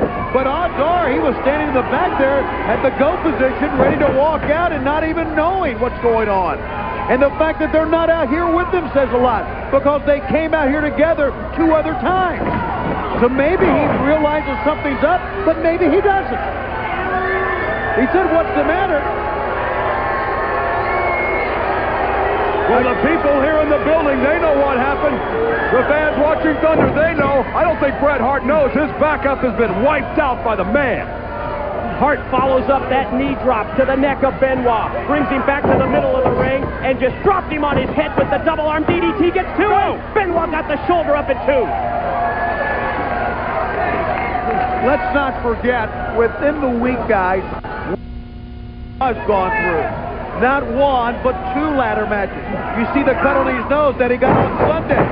So for Chris Benoit to come in for the world title that he deserved when he won the 3-way dance after Mayhem, obviously he got the shot. He wants to take it. I don't think he expected the thing to come this quickly. And it's a tribute to his athleticism that he can compete after 2 brutal ladder matches, one of which we all agree one of the finest matches we've ever seen at Starrcade. Oh, look at this! Bret Hart just putting his teeth to Benoit in the corner. Yeah, and where's he putting the teeth? Right across the bridge of the nose that was opened up on Sunday night. Boy, you're not kidding. This has been brutal. That second knife edge chop just leveled the world's champ. The Hitman went down. Of course, there's no way that Benoit would walk away from a shot at the world's heavyweight title despite those brutal physical matchups earlier. Off the elbow, gets 2, and kick out by Hart. And what's happened here now, he has opened up that injury. He has reopened that cut on the nose of Chris Benoit. Be interesting to see, one, if that really slows Benoit down at all. Remember, Chris Benoit won the 3-way dance to determine who would be the #1 contender after Starrcade. Thus the shot here on Thunder. He went through Sting, he went through Jeff Jarrett. The world's heavyweight champion, Bret Hart, with the title at stake. Chris Benoit in the role of the challenger, and again, Bret Hart doing things that we never thought we would see from the Hitman in a match against someone that he told us for so long that he had so much respect for. The training in the dungeon in Calgary, Alberta, Canada. Forget it. Throw it out the window. This is 2 men who now hate each other. and Chris Benoit has been betrayed by his mentor, a man he looked up to. Bret Hart has stabbed Benoit right in the back with a knife labeled NWO. Well, you know, Bret Hart said that the whole plan started right after Mayhem, actually right before Mayhem, in the tournament to crown a new champion. I would venture to say that maybe it even started before that. It was such a well thought out elaborate plan. You may not like it, but you got to say it was, that it had to take a lot of thought. Reversal by the challenger. Hart goes chest first into the top turnbuckle. Benoit now sends Hart to the ropes. Nice reversal. Attempted a side rush and leg sweep. Reverse into the corner crossface. He's got his good set. Look at the yank back on the neck of Bret Hart. He's gonna win this thing, guys. Oh no, Jeff Jarrett. No! He just cost Benoit the World Heavyweight Championship with a silver guitar emblematic of the NWO. Scott, you're right. I think Benoit would have won this thing. Hart could not get the ropes. Benoit was primed and ready for a reign as world champion, but the NWO strikes again. Spray paint can again. The N in place. NWO being sprayed on the back of the Canadian crippler. Here comes Goldberg. Hands up, NWO! Oh! Oh, did he spear Jarrett? Down goes Jarrett after the spear. Look at Goldberg rifle those right hands to the head. Yeah, and look at Bret Hart run like a thief in the night. Look at Bret Hart escape. Goldberg's plan came to fruition. The outsider's down, Jeff Jarrett down, and now it's Goldberg and Bret Hart, and Hart is on his bicycle. And do you blame him at all? No way. Goldberg in pursuit, headed through the back into the parking garage. That's Bret Hart, we understand, that just took off in that car. There's a white limo. That's the powers that be limo. He said a white limo. That's the PTB. Oh, Bret Hart escaped tonight. But what about Monday on Nitro? What about Monday? Can Goldberg get his hands on Bret Hart Monday? He's dismantling that limo. The powers that be. Oh, man. Jeez. The powers that be! They've got to be shaking in their boots in there! Yeah, if I'm Bret Hart, if I'm the NWO, I'm going to have second thought. Smashing in the windshield. It's Bret Hart.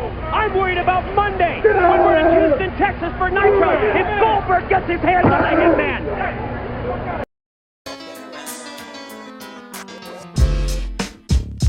Oh, yeah.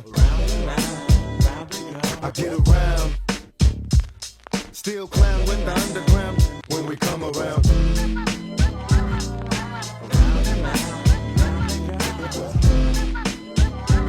Stronger than ever. Back to get wrecked. All respect to those who break their neck to keep their hopes in check, as though they sweat a brother majorly. And I don't know why your girl keeps paging me to tell me that she needs me. Cries when she leaves me, and every time she sees me, she squeeze me. Lady, take it easy. Hate to sound sleazy, but tease me. I don't want it if it's that easy.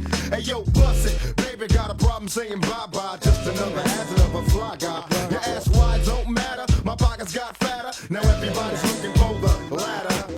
And ain't no need in being greedy. If you want to see me, try to keep a number, baby, when you need me. And I'll be there in a jiffy. Don't be picky, just be happy with this quickie. But when you learn, you can't time it down, baby doll. Check it out. I get around. What you mean you don't know? Check it go. I get around. The underground just don't stop for hoes. I get around. Still down with the underground crowd. Around they go. I get around. Yeah. Hey yo, shot. Let them hoes know. Now you can tell from my everyday fits, I ain't rich, so cease and desist with them tricks. I'm just another black man caught up in the mix, trying to make $1 out of 15 cents.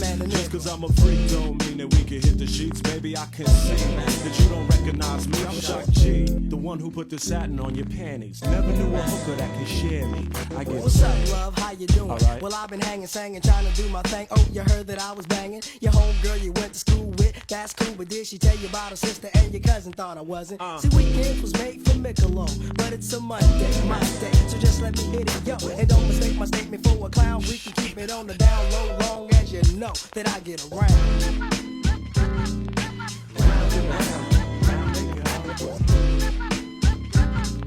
Too popular now, don't stop for hoes. I get around. Round and round, and round they go. Why ain't call you? Please. Fingertips on the hips as I tip. Gotta get a tight grip, don't slip. Loose lips ain't ships, it's a trip.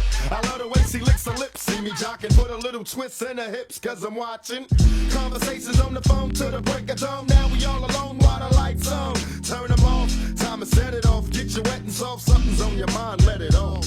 You don't know me, you just met me, you won't let me. Well, if I couldn't have it, why you sweat me?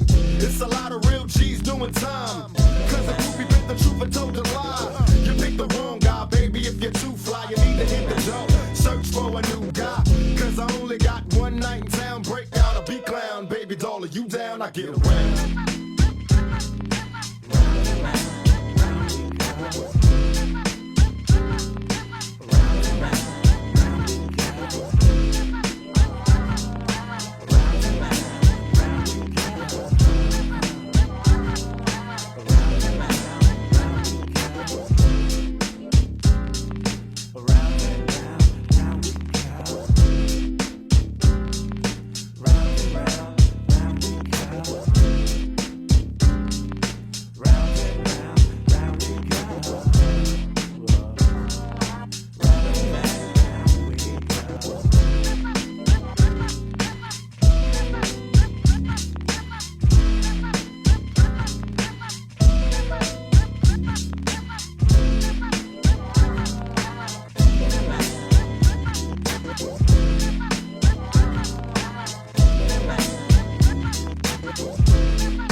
Never underestimate the flawless power of a diamond.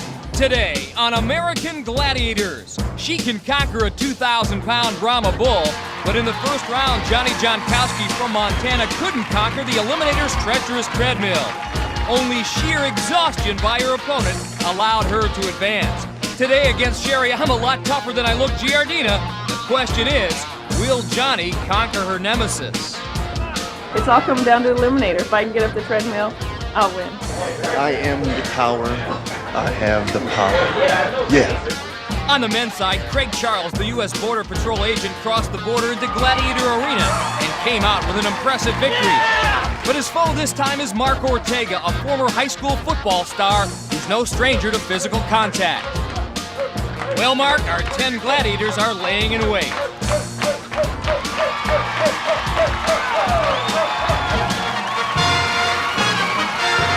Ladies and gentlemen, from Gladiator Arena in Los Angeles, California, here are your American Gladiators. She's solid gold. Thunder. Seth. Here comes the Laser Beam. Blade. Nitro. Diamond. Gemini. Ice. Power. The Samuel Goldwyn Company presents the American Gladiators. Let the games begin. Hi again, everyone. I'm Mike Adamle along with Larry Zonk, and welcome to the American Gladiators. Our second round of competition is underway, and once again, our 4 contenders, 2 women and 2 men, will be vying for a spot in the semifinals here in the first half of our season. Once again, first and second half winners go on to meet in the Grand Championship. Larry, how do you size up the men's competition between Mark Ortega and Craig Charles? Well, Mike, as you remember, both of these men ran the Eliminator in exactly the same time, 50 seconds each. The difference being that Mark Ortega seems to be a little better athlete, scores more points in the early round. If he does that today, he's going to have a big advantage. Mark beat George Lawrence in the prelims. Craig Charles took the measure of Mark Anthony. The winner here will go on to face Johnny Vineyard in the semifinals. The first event for the men is the joust, and the contenders have 30 seconds to knock the gladiator from the platform. I'll look now at Mark Ortega. He's first up in the joust. Chiropractic student, Fullerton, California. A man in high school, this guy was one of the best running backs in California. Over 2,000 yards, an 8.3-yard rushing average, 25 touchdowns.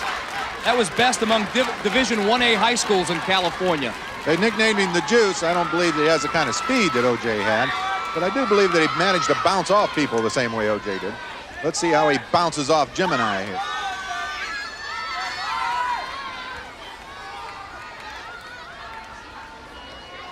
Again, we like to always rotate the events here on American Gladiators. This event was not in Mark's prelim, so it's his first taste of jousting action. He's getting a good taste, too. He's trying to deliver. Gemini starting to wield that thing like a sledgehammer.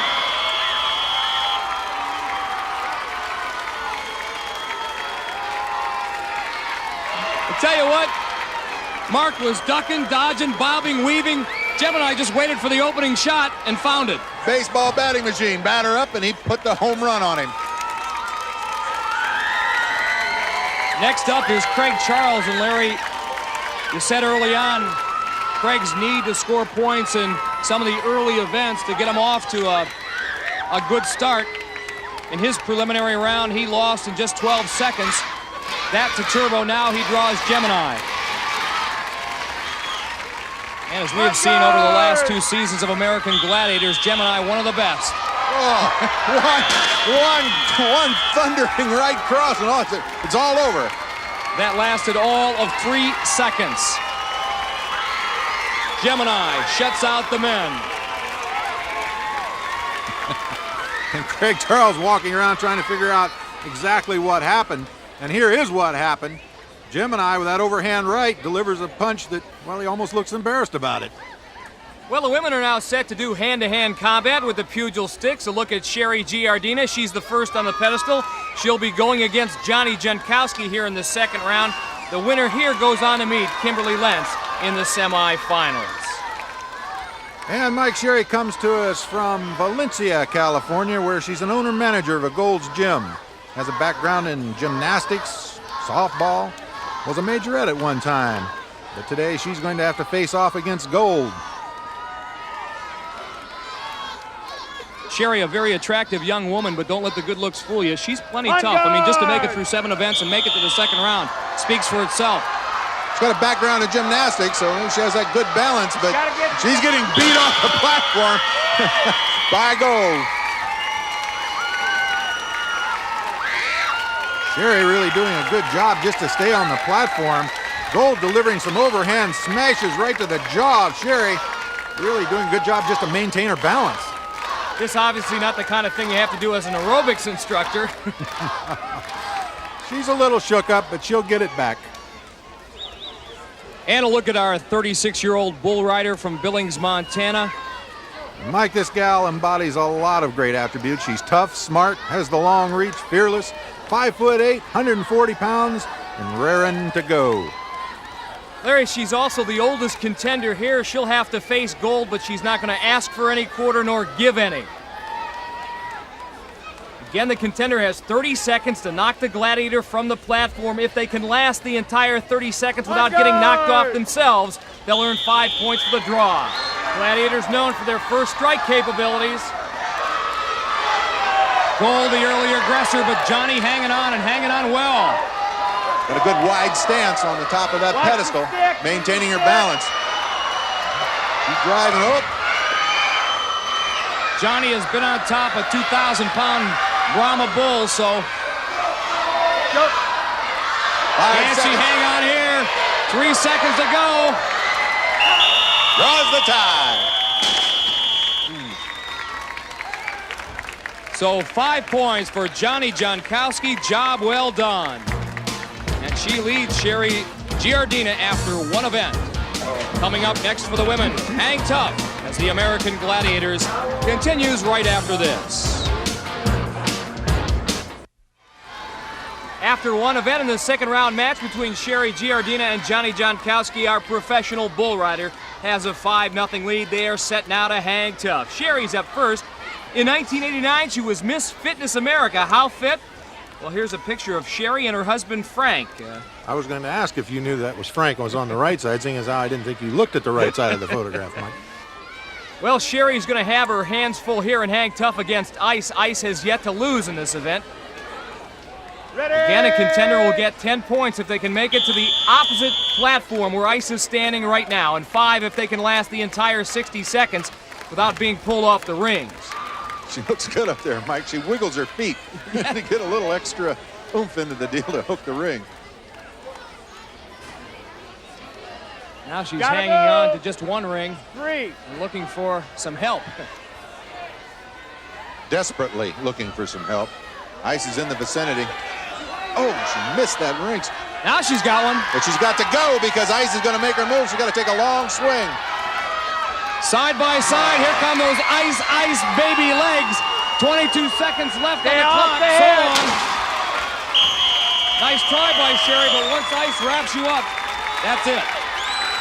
Well, Sherry had an opportunity a little earlier. If she could have just got some momentum, got some swing going. But Ice closes in, gets those big legs wrapped around her.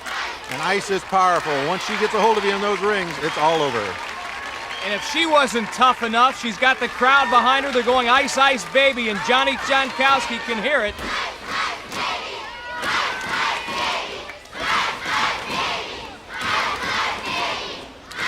Ice making sure that crowd is good and pumped up. Johnny with a smile on her face, but not for long. Johnny's played in front of loud crowds before. I'm sure she's not the least bit intimidated.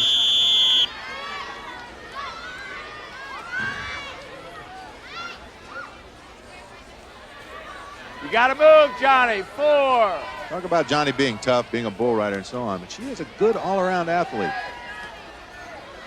Makes a wise decision there as she retreats a little bit. Taking a gamble here. She's going to try to blow by Ice. Oh, no. Ice says no way. Can she hang on? First the arms, now the legs. 28 seconds left. Watch the head. Johnny has now become the bull. Ice is the rider. Stay away from the head. Ice nearly falling off. I'll tell you what, if Johnny hangs on here, this would be unbelievable. 11 seconds. Well, one person happy by that outcome, Sherry Giardina, because she would have fallen behind farther. But as it stands right now, no points for either woman. It's 5-zip after 2. Johnny doing a great job of hanging in there. Ice finally got a hold of her, and then Ice, as you alluded to, just rides the bull. I swear Johnny's arms look like they're a foot longer now. And down she goes. Well, the men are set now to hang tough. Mark Ortega and Craig Charles, no score after one event for either man. And a look at one of our newest gladiators, Tower. No escape from the Tower. We were watching him in the practice rounds when we discussed it. The ratio of weight and upper body strength, is most of his strength in his upper body? Can he compensate for all that weight that's in his lower body? And he appears, at watching him in the practice rounds, that he has that kind of stamina on the rings. Well, Craig Charles didn't have much success in his preliminary round in hang tough. He lost to Nitro, pulled off the rings in 40 seconds. Tell you what, Tower takes up the entire grid, though. He is Again, Tower the man.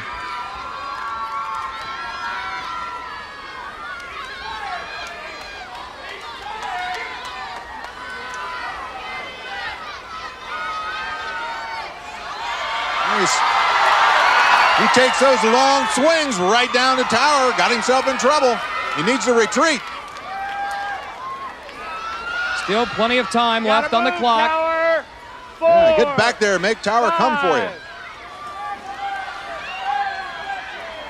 We have likened this to a lot of things, a chess match in midair, a cat and mouse game. And Mark got to make his move here. He's got to get by Tower right here. Well, Tower's hung up. Mark Ortega, the man with the momentum. Tower's not going to cut him off, I don't think. 10 seconds left. He's got to get himself down there. Oh, he missed the ring. 5 seconds. Oh, that's it. Mark Ortega very close to getting the full 10. Missed that ring. He'll settle for 5. So after 2 events, Mark Ortega and Craig Charles are tied at 5 apiece. And we'll be back with more of the American Gladiators after this. Next up, Swing Shot.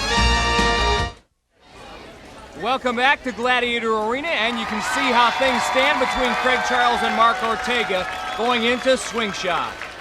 Craig Charles will try to break this tie right now. Larry, he at one time worked on the Mexican border preventing illegal entry of people and narcotics. I'm looking at this picture. I don't know where he was, up on the north. That's not the Mexican border. That's probably more like northern Minnesota. That's a moose crossing. Well, in Swing Shot, the contenders have 45 seconds to leap from their pedestals up there attached to bungee cords and then spring from the floor and reach up towards the cylinder and try to grab either the yellow, blue, or red balls worth 1, 3, and 5 points respectively.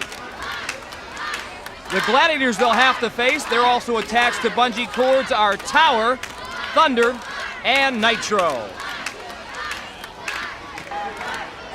Contenders ready! Gladiators ready!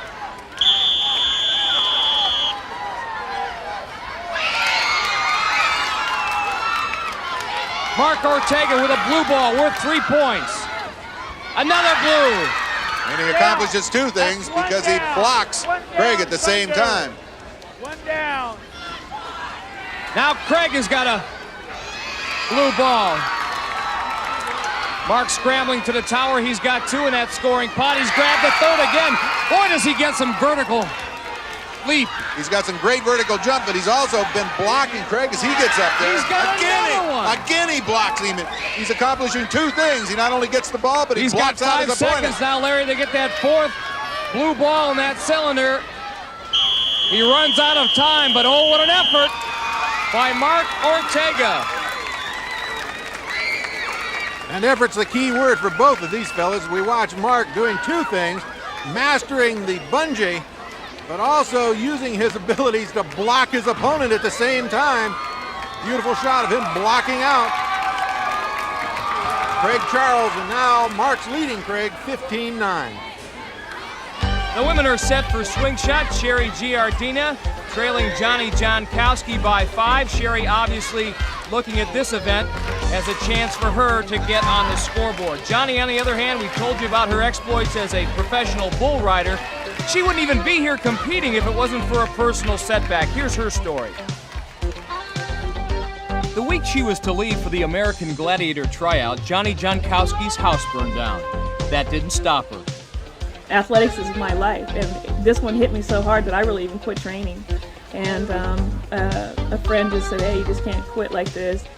In 1976, while competing at the Olympic trials as a pentathlete, a leg injury forced her to withdraw. That didn't stop her. She decided to try something else. 15 years later, hundreds of rides later, and countless injuries later. You know, I've broken all the ribs, the noses, the ankles, the tears. Johnny has become one of the greatest female bull riders ever. And just moments ago, before today's competition, Johnny was inducted into the National Cowgirl Hall of Fame, right alongside Calamity Jane and Annie Oakley. Your official medal. You are officially inducted into the National Cowgirl Hall of Fame in Hereford, Texas.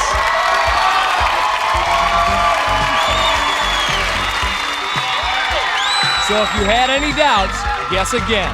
This cowgirl is here to win.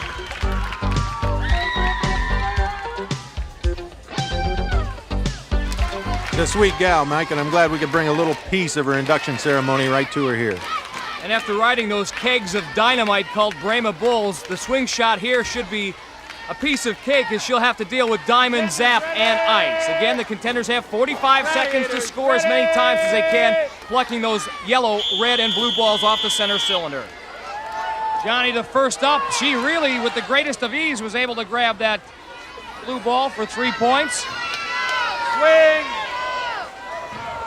Again, the contender's mission is to stop that from happening, but Johnny has picked off a yellow one. Now she's got to get it into the scoring pot atop her platform. Give her some help. Up and swing. 20 seconds to go, Larry. Gotta go. Sherry's ready to launch herself. Let's see how she does. A little too far from the pendulum. Johnny's picked off another yellow one. Another point there. Both contenders having trouble getting back to the towers.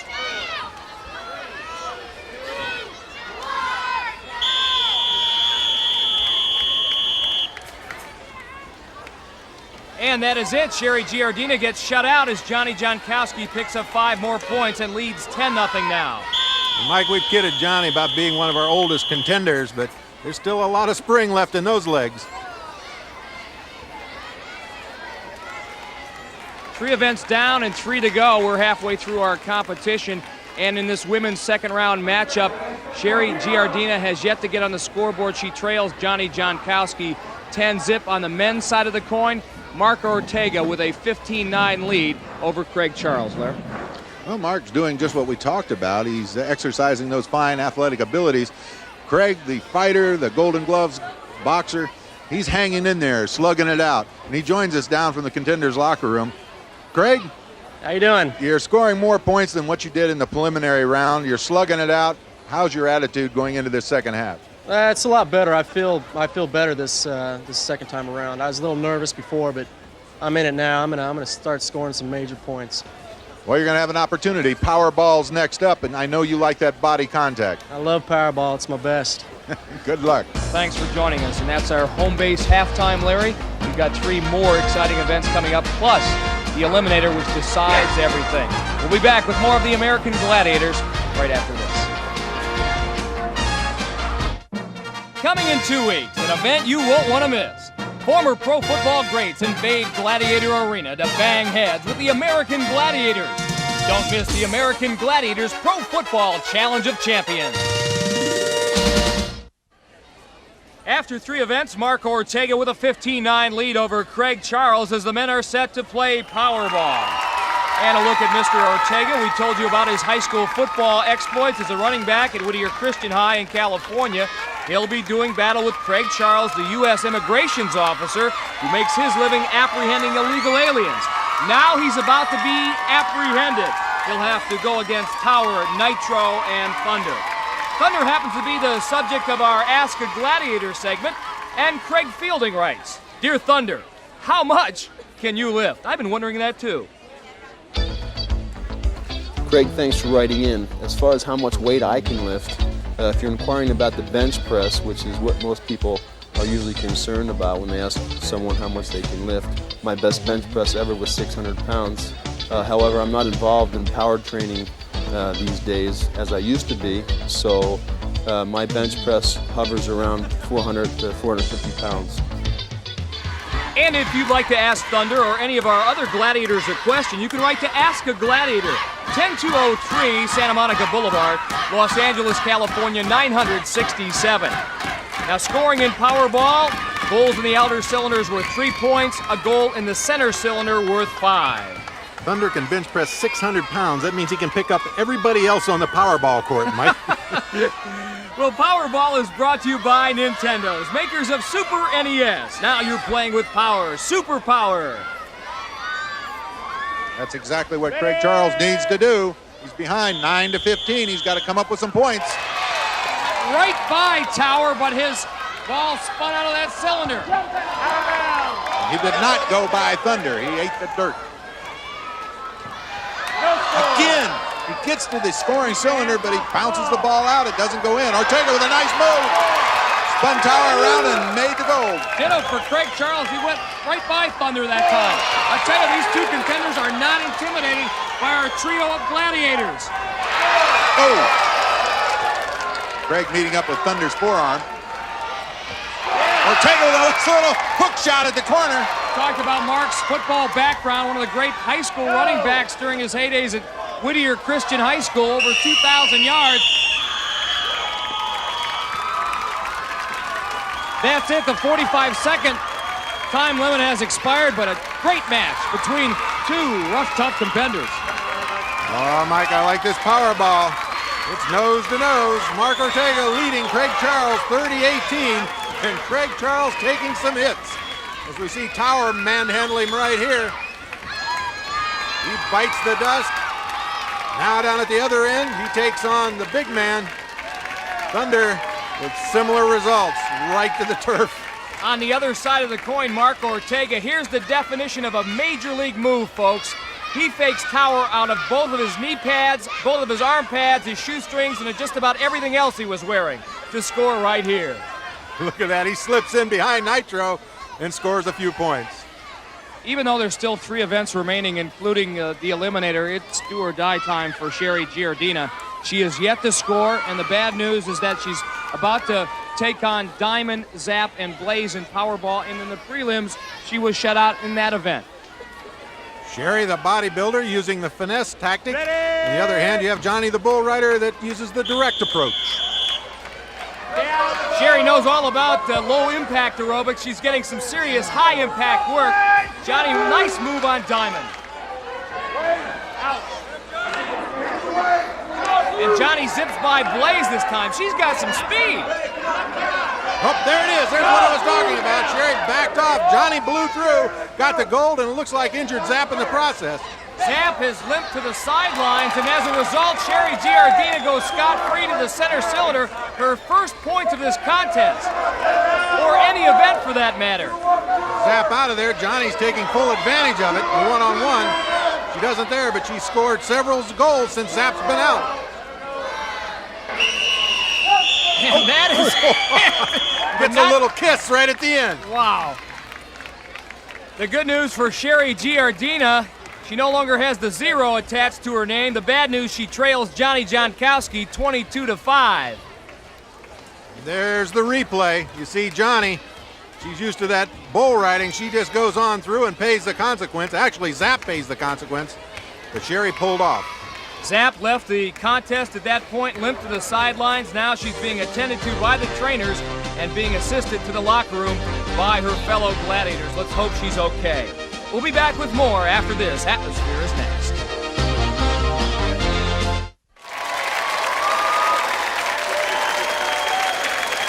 Welcome back, Gladiator Arena, Los Angeles, California. Mike Adamle along with Larry Zonka. We're currently in the second round of competition, and our women have completed 4 events already. And right now, Johnny Jankowski, our bull rider, leads Sherry Giardina 22-5. The event, Atmosphere.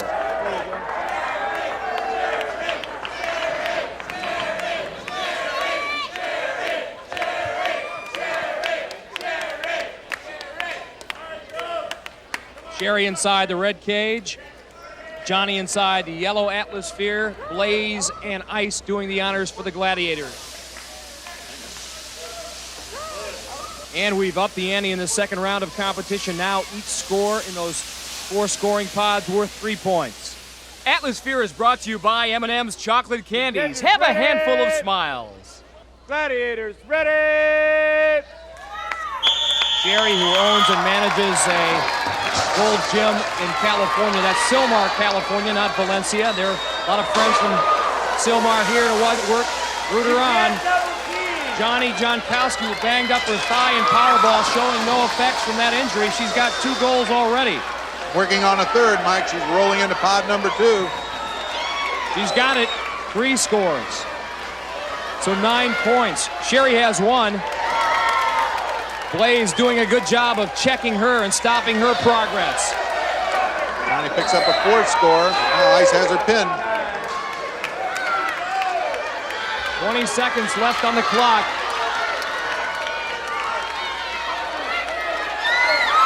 Sherry trying to work against Blaze and scoring pod number 1 now. Both Johnny and Sherry have a breakaway at scoring pod number 4. Johnny missed it, so did Sherry. 3, 2, 1.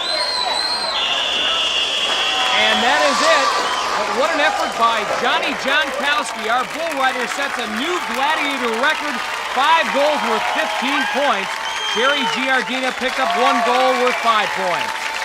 And I think it's safe to say Johnny, a very adept athlete, has picked up the technique in Atmosphere and made good use of it. Johnny, a new American Gladiator for women in this event. 5 scores worth 15 points. Congratulations. I know you're very concerned because the Eliminator is coming up. You've had problems, especially with the treadmill. You've been, running up mountains to get ready for that? Well, lately it's just been up the little dirt hills in the back of the hotel. Hopefully that's going to be good enough to kick me up there. And if we had a little bit of cheering from the crowd, I know I can go up over the top. All right, Johnny, well done. Thanks. Johnny has an abundance of willpower, and she'll take a 37-8 lead going into the next event. A reminder, coming up in 2 weeks, our Pro Football Challenge of Champions here on American Gladiators. Larry, it should be fun. I'm looking forward to seeing some of my old NFL cronies show up. 6 NFL greats going against our Gladiators. I'll take the guy on the right, you take the guy on the left. Here for the switch call. If I get brought too far to the right, you go ahead and switch. We'll go from there. Remember to get the big hit, the big first hit. Big hit, we got to get that big hit. Big hit. And if they try to crisscross or something, just stay with your man. Just stay with the guy, but listen for the switch. I got you, brother. You got it, man. Let's do it. Shut up. Big hit. Right, big hit. Laser and Nitro thinking big as in big hit. Those collisions are gigantic once they start this atmosphere match. Mark Ortega with that 30-18 lead over Craig Charles. Mark in the red cage. Craig will be in the yellow one. You know, before he came here, all of his friends told him one thing. Whatever you do, Craig, make sure you get Nitro. Here's why. I don't know what it is about him. I don't have anything against him, but everybody seems like I talk to. Nitro, Nitro, Nitro. Do it to him, do it to him. All right. I think the good advice here, Charles, is to stay away from Nitro. Put as much distance between you and he as possible.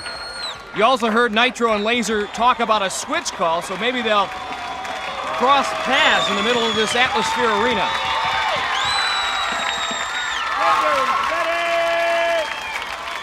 Gladiators, ready!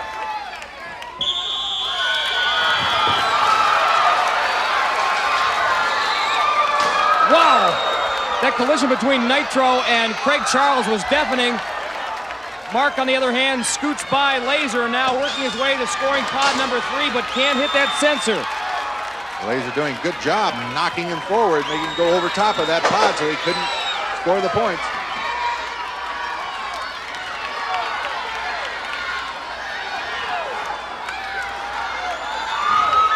Nitro shadowing Craig down here, forcing him wide of the pod. Laser doing the same to Mark Ortega. You know, sometimes we don't give our Gladiators enough credit just to get these atmospheres moving, and they weigh 225, 250 pounds. Is feet enough? Trying to defend against somebody inside another atmosphere is something else again. 5 seconds to go, and I think Laser and Nitro are just about to do it. And they have no points for Mark Ortega or Craig Charles. The Gladiators with the shutout. I was telling him to score. Want a little bit of action, but you know. Nitro and Laser laying down the law in atmosphere. Up next on the American Gladiators, our 32-foot wall. That will be scaled next.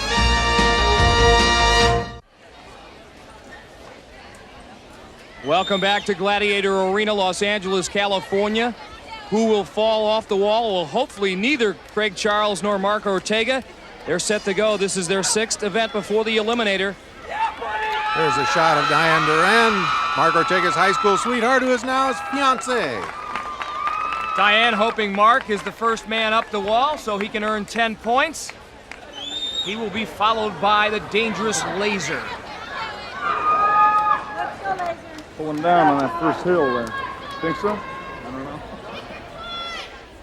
Craig Charles, in 1985 and 1986, he was a Golden Gloves champion in the state of Kansas. How good was he? Well, you be the judge here.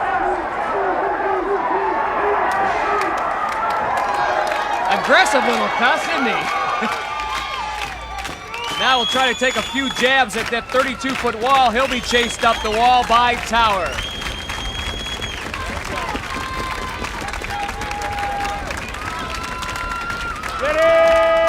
Craig told us earlier this is supposed to be his favorite event. He thinks he'll do the best at the wall.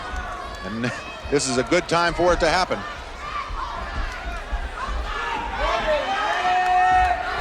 Again, the contenders working with that 10-second head start.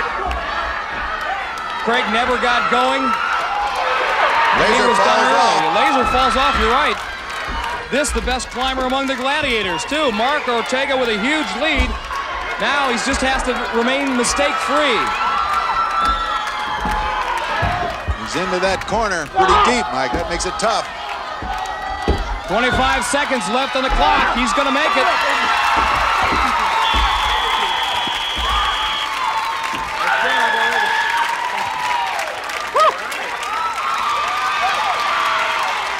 Mark, you keep getting better and better. Practice makes perfect. In the prelims, 44 seconds. Here in the second round, How about this? 39 seconds, pal.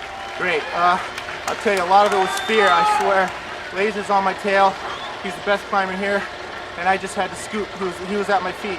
How about all those people from Fullerton, California, including your brother and your fiance? They gotta mean a lot.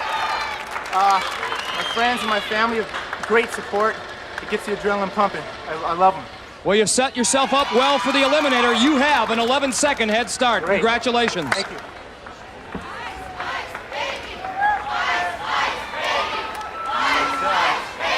The wall is next for Johnny Jankowski and Sherry Giardina.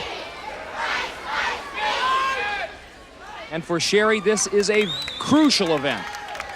And for Gladiator fans, good news. Zap is back after injuring her ankle in Powerball. She'll be here to chase Sherry up the wall. Ice in pursuit of Johnny. Johnny got a little bit of a sore knee a little earlier in Powerball. See how it's affecting her climb.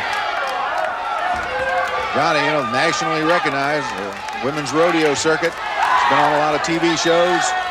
David Letterman, she told me if she wins this thing, she may challenge Letterman. I'd like to see him crawl up that wall, Mike. I would too. Well, look at Sherry go.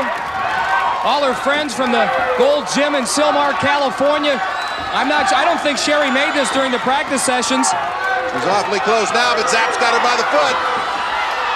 Ditto for Ice and Johnny.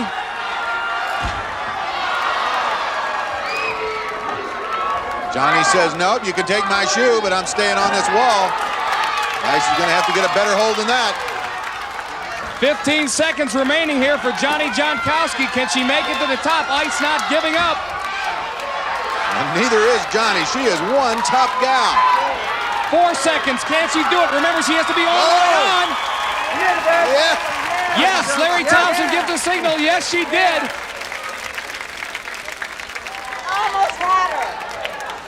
Almost. Yeah, but almost doesn't count except in horseshoes. Ice says Johnny opens up a 47-8 lead over Sherry, and here Ice has that death grip on Johnny's foot, takes her shoe off, almost removes her sock, but Johnny hangs in there.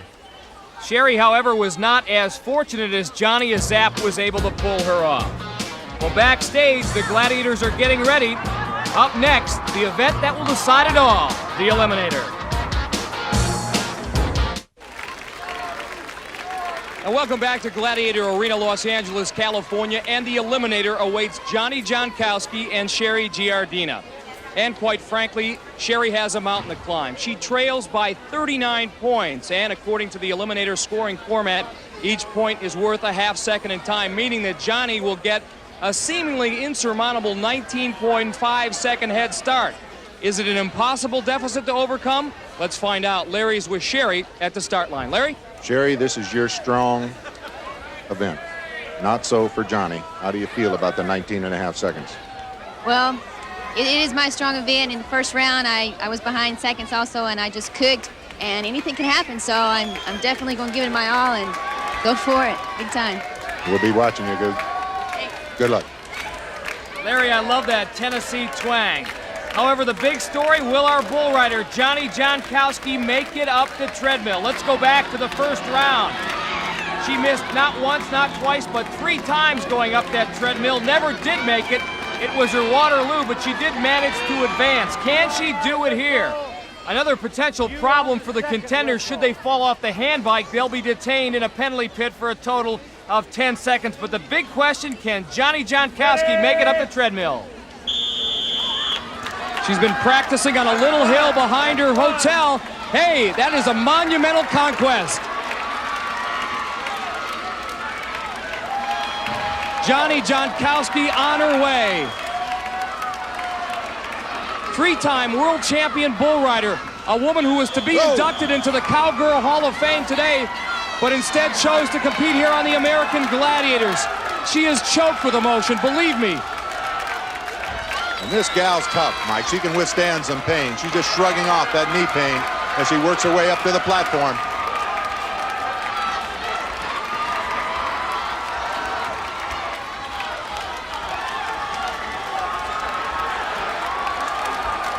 Legs up, legs up.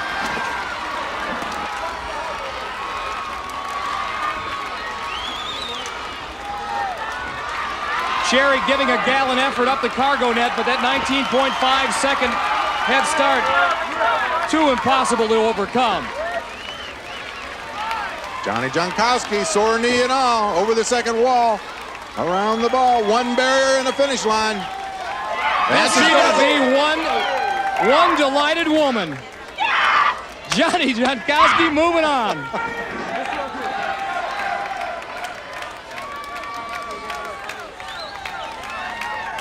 Other than that, not really that emotional, huh?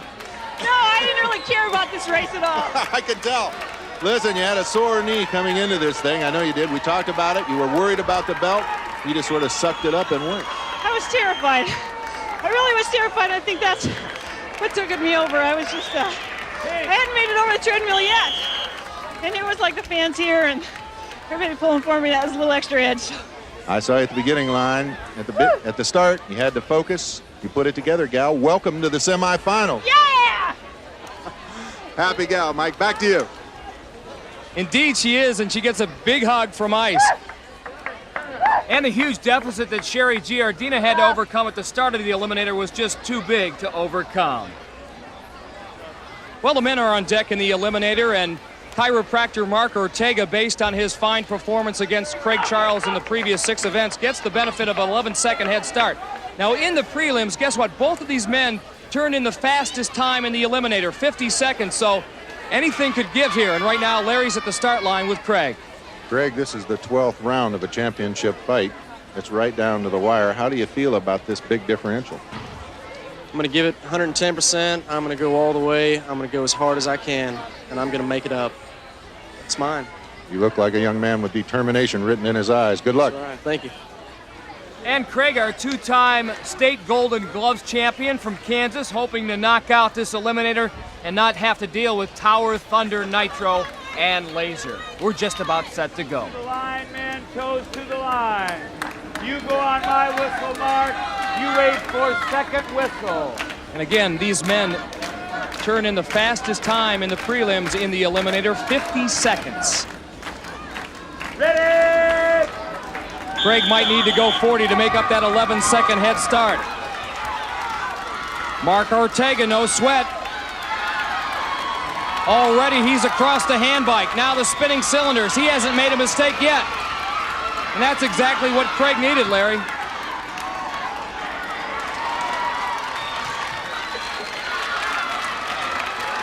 Mark up on the platform.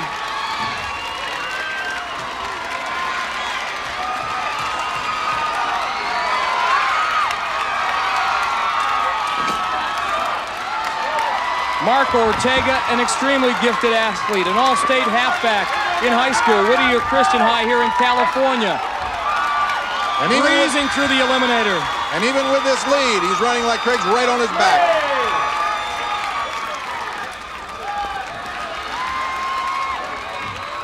Congratulations, buddy. You took advantage of it. You didn't waste any time with that 11 seconds. You didn't think about it. You just ran it just like he was right behind you. Anything can happen. I figured if I made a mistake, I'd have that much on him. I didn't want to relax. Anything can happen.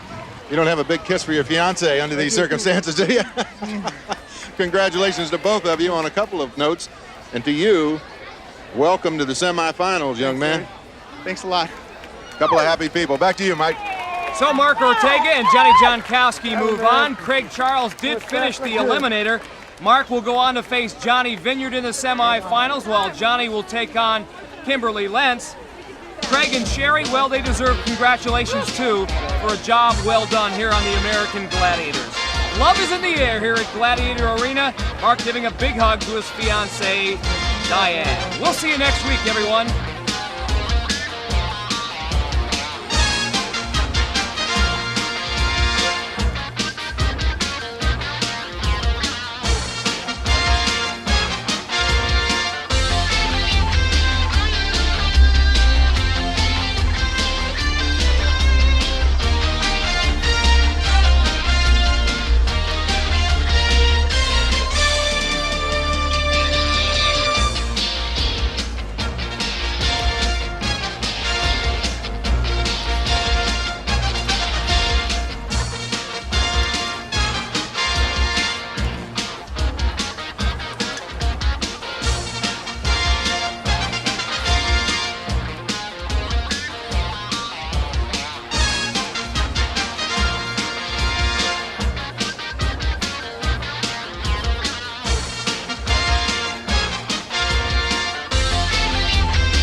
Right about now, the Funk Soul Brother. Check it out now, the Funk Soul Brother. Right about now, the Funk Soul Brother. Check it out now, the Funk Soul Brother. Right about now, the Funk Soul Brother. Check it out now, the Funk Soul Brother. Right about now, the Funk Soul Brother. Right about now, about now, about now, about now.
Right about now, Funk Soul Brother. Right about now, Funk Soul Brother. Check it out now, Funk Soul Brother. Right about now, Funk Soul Brother. Check it out now, Funk Soul Brother. Right about now, Funk Soul Brother. Check it out now, Funk Soul Brother.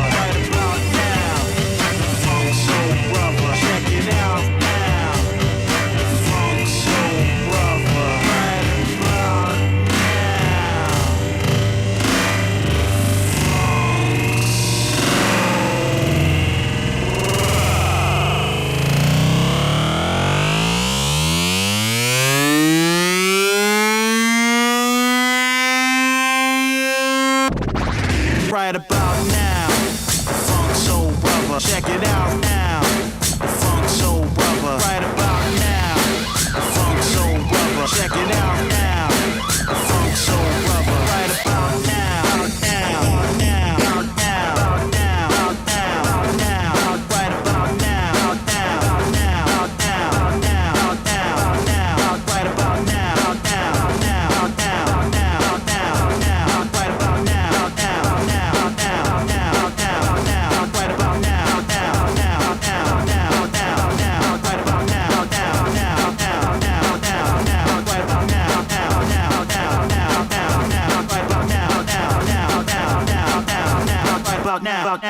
about now, now, now, now, now, now, now, right about now, now, now, now, now, now, now, right about now, now, now, now, now, now, now, right about now, now, now.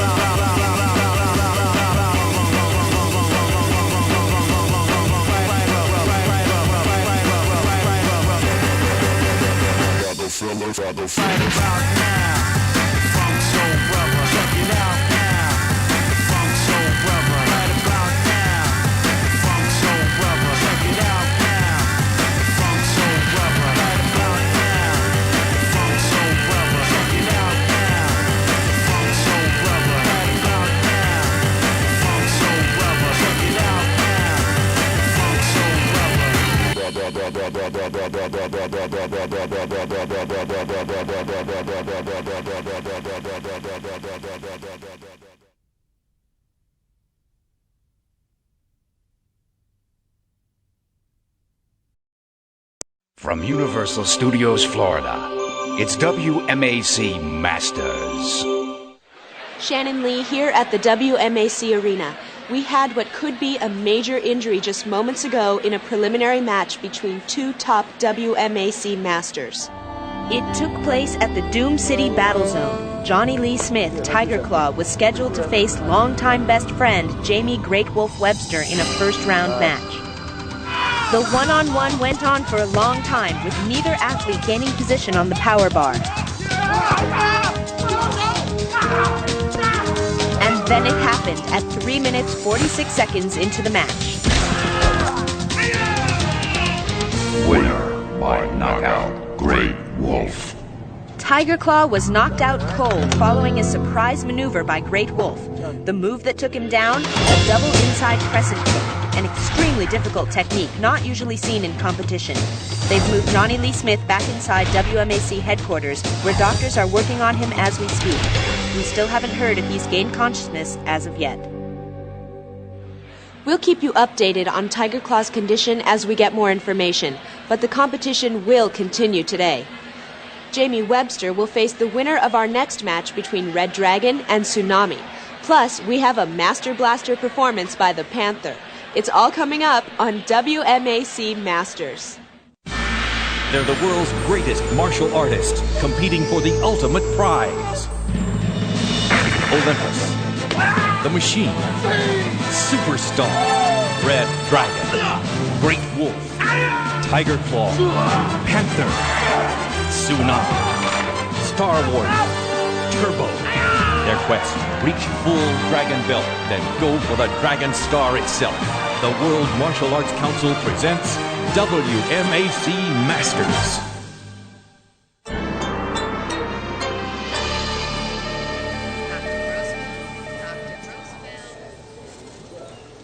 Chief, you can't blame yourself for something like that. It just all happened so fast, Hakeem. I mean, I didn't mean to throw that kick. I would never. Look, you gotta realize accidents happen. And competition's that hard, man. You guys bring out the best in each other. Or the worst. I mean, it should have never happened. Don't worry about it, man. It's gonna be all right. Okay? Okay. Thanks, Hakeem. Still no word from the doctors on Tiger Claw's condition. While we wait, Eric Betts, the Panther, will demonstrate his awesome strength and control in an exhibition atop a bed of nails. 900 stainless steel nails, to be exact. Before the Grand Masters of the World Martial Arts Council, Eric Betts, the Panther, shall demonstrate his form, the Table of Terror.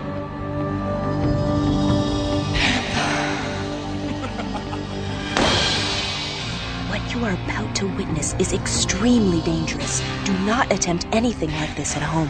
I'm coming for you, Olympus.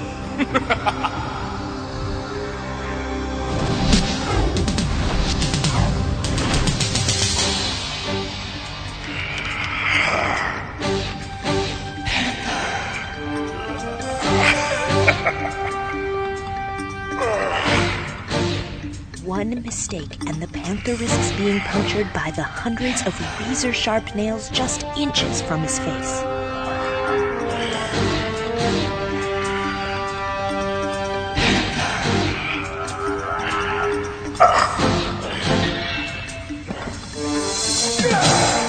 That's Eric Betts, the amazing Panther, surviving the Table of Terror, a bed of 900 nails.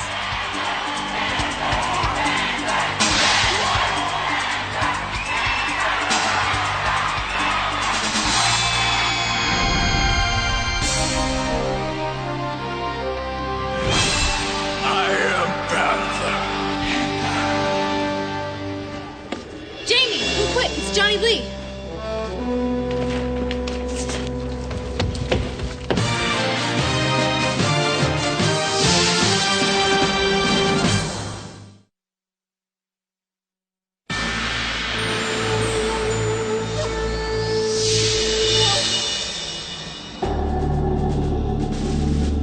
Now entering the World Martial Arts Council arena, Ian the Wen, Ki Sumo, Tsunami, martial arts discipline, Kung Fu.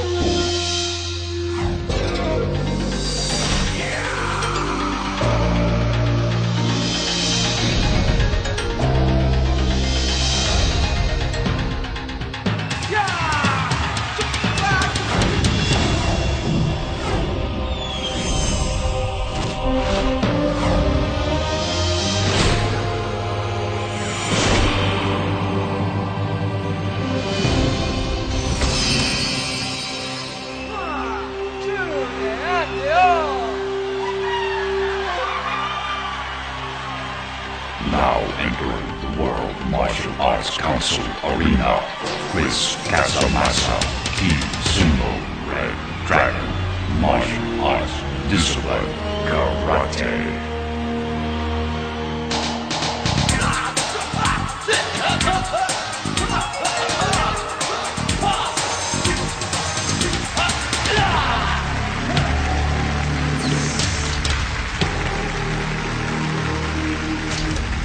Gentlemen, face me. Bell. Gentlemen, face each other. Bell. Gentlemen, to the battle zone.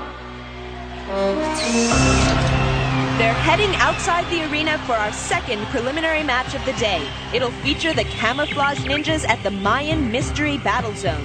Red Dragon takes on Tsunami in just a moment. Hey, Zom, Johnny okay? He's gonna be okay. He's just resting up. Any damage? Yeah, our friendship. The athletes don't know where they'll compete until they emerge from the underground tunnels that connect the arena to the external battle zones. The referees are just making one final check of the protective gear that all WMAC masters wear, and then the match will begin. Tsunami Dragon Belt status 0. This Kung Fu stylist is still looking for his first victory, but he's gonna have a tough time today going up against Karate's #1 competitor. Red Dragon, Dragon Belt status 8. Camel Ninjas, begin. The Camouflage Ninjas are all trainees at the WMAC Academy. They hope to one day compete for the Dragon Star themselves. The council is scoring the match from inside the arena. Watch the power bars to see who's in the lead. Tsunami's on the left, Red Dragon's on the right.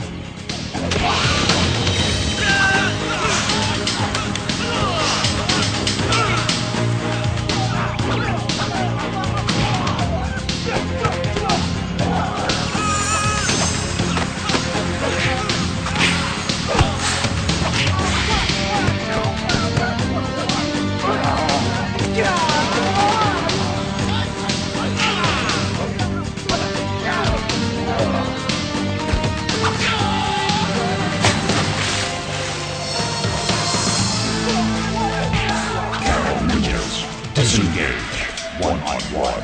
Begin. Sloppy techniques by both athletes cause their power bars to drop. Oh, good score by Red Dragon. He's way ahead, but the match is far from over.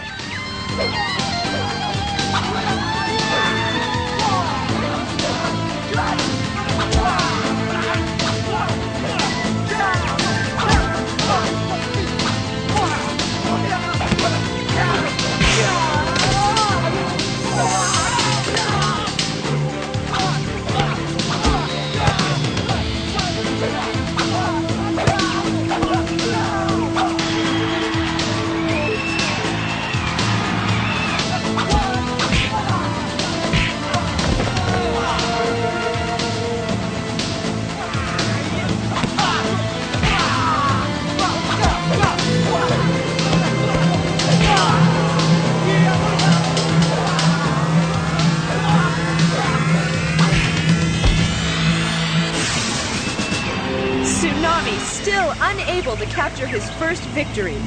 Red Dragon's heading for the Battle Dome.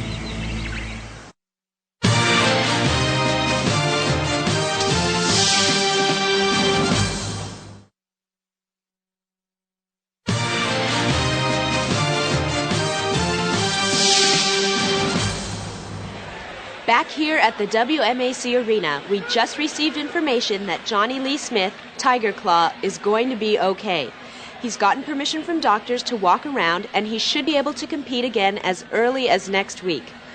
I'm sure Jamie Webster is relieved to hear that good news as he prepares... Johnny Lee, are you all right? Yeah, I'm fine, Chris. It's not my head that hurts anymore. Being betrayed by your best friend is worse than any kick to the head or losing a fight. Wait a minute, what do you mean betrayed? Just because Jamie caught you with a nice technique, it was strategy that got you, man. Yeah, and you could have done the same to him. No! I would never have done that to him. Ever. Maybe I'd better explain.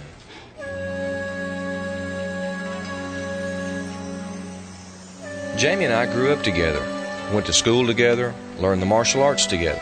We even got our first black belts together.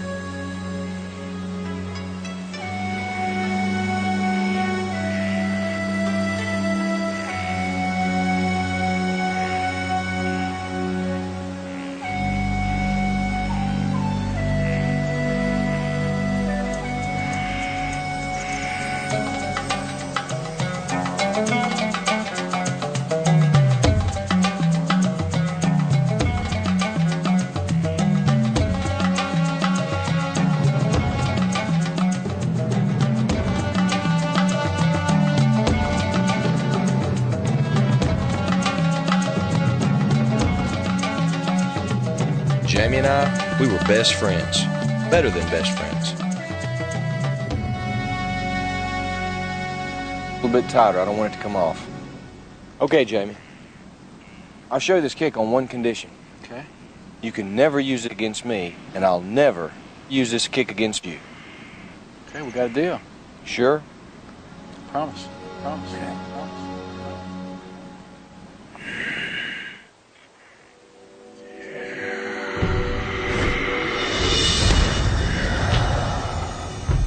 Yeah. Oh, man, that kick was bad.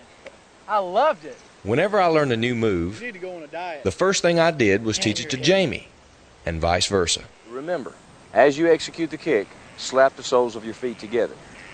Okay.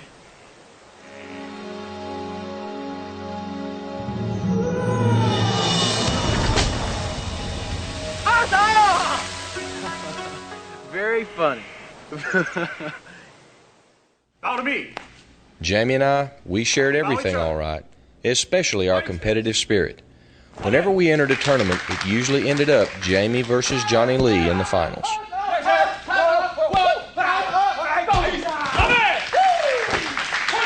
The tough part about competing against your best friend, we knew each other well, too well. Our matches usually wound up being a draw. On this particular day, I was lit hotter than a dog on a grill. I started putting some real cool combinations together. No way Jamie could counter.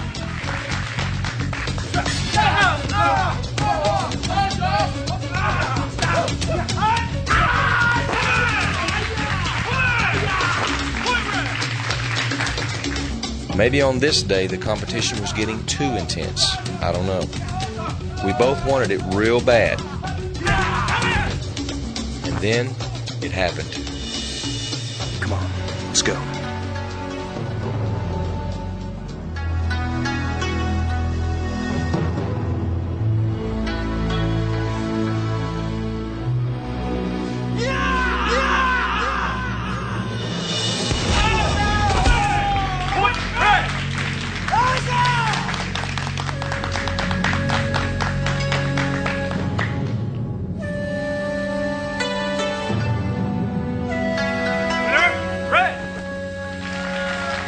I'll show you this kick on one condition. You can never use this kick against me, and I'll never use it against you. Promise.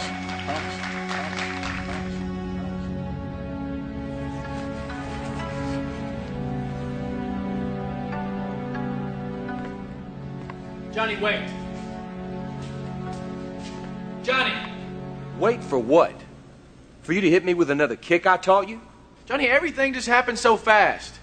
I mean, after you knocked me down on the ground, I just did whatever I had to do to win. I mean, Johnny, you know how it is. We had a vow not to use that kick against each other. That's what I know. You're right. And I'm sorry, Johnny. I made a mistake. I mean, won't you just give me one more chance?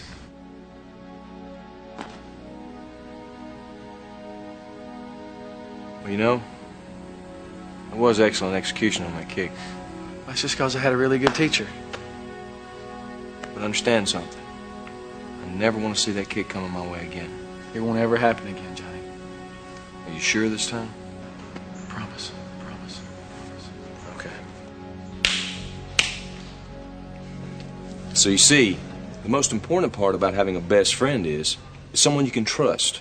No question. And Jamie broke this promise. Yes, along with my skull. You're lucky you have a hard head, Johnny. Yeah, too hard if you ask me. Jamie just made a mistake, Johnny Lee. He's so upset. I know he didn't do it intentionally. Yeah. Well, maybe you're right. But things between Jamie and I will never be the same. It's our final match of the day. Jamie Webster takes on Chris Casamassa. Who will add another key symbol to his dragon belt? Great Wolf or Red Dragon? We'll be back to Universal Studios, Florida for the Battle Dome. Next.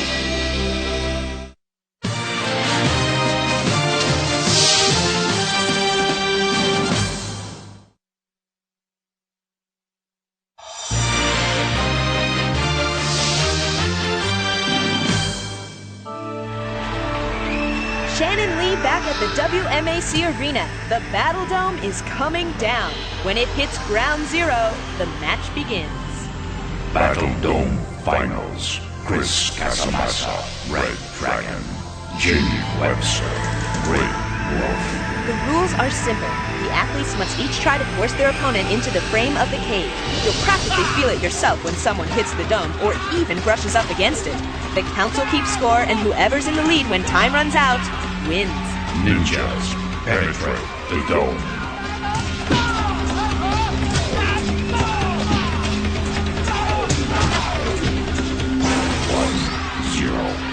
Every part of the steel frame is electrically sensitive. However, the ninjas' clothing is specially treated so that they don't set off the dome's sensors.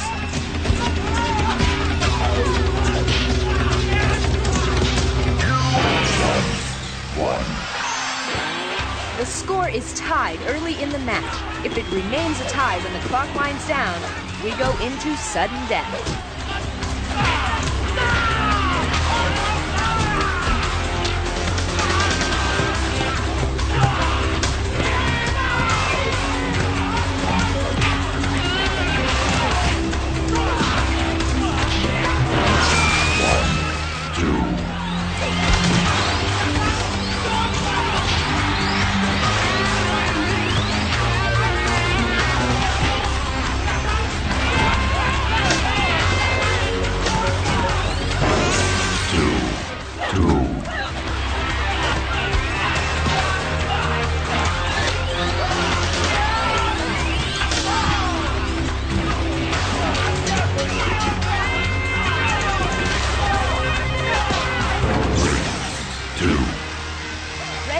Takes the lead. Time's running out for Great Wolf. 4-2.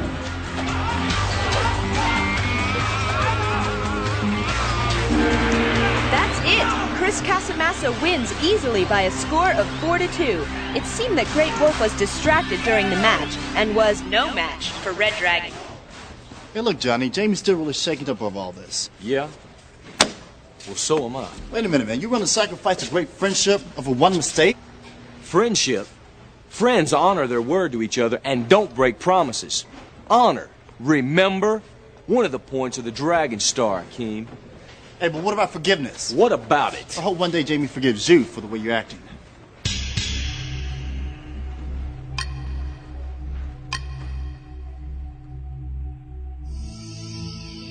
By order of the World Martial Arts Council, the key symbol of Great Wolf shall now be added to the dragon belt of today's winner, Red Dragon.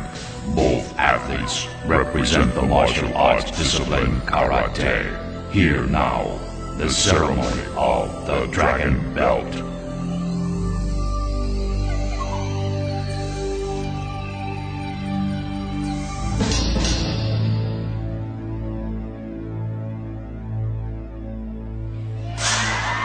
Red Dragon adds a 9th key symbol to his dragon belt, tying him with Superstar and the Machine in the WMAC rankings. One more win and he can challenge Olympus for the Dragon Star. It was an exciting and emotional day here at WMAC Masters. Jamie Webster was easily defeated in the Dome today by Red Dragon. Great Wolf was obviously still shaken up by his earlier knockout of best friend Johnny Lee Smith. Well, that's about it for today. For the World Martial Arts Council, I'm Shannon Lee. See you next time on WMAC Masters. Filmed at Universal Studios Florida, where you can ride the movies. We saw today there's not always a right or wrong side to a disagreement. Sometimes there are simply two different points of view. What makes it right or wrong is how you deal with the conflict. It's right to keep calm, be reasonable, talk it out, and try to see the other person's side. It's definitely wrong to let any disagreement lead to violence. Peace over power. It's what the martial arts are all about.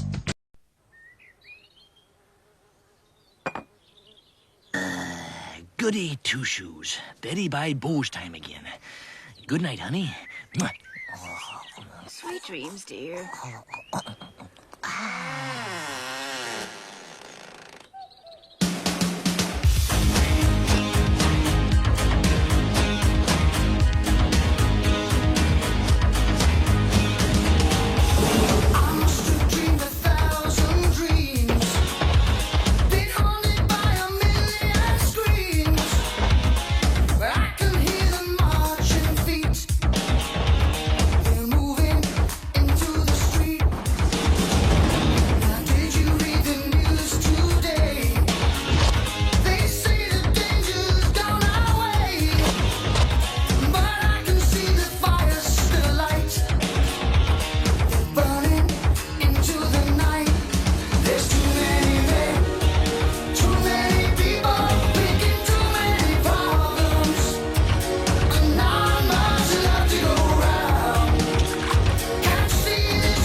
What a terrible dream. I am parched. That's better. I could use another one of those.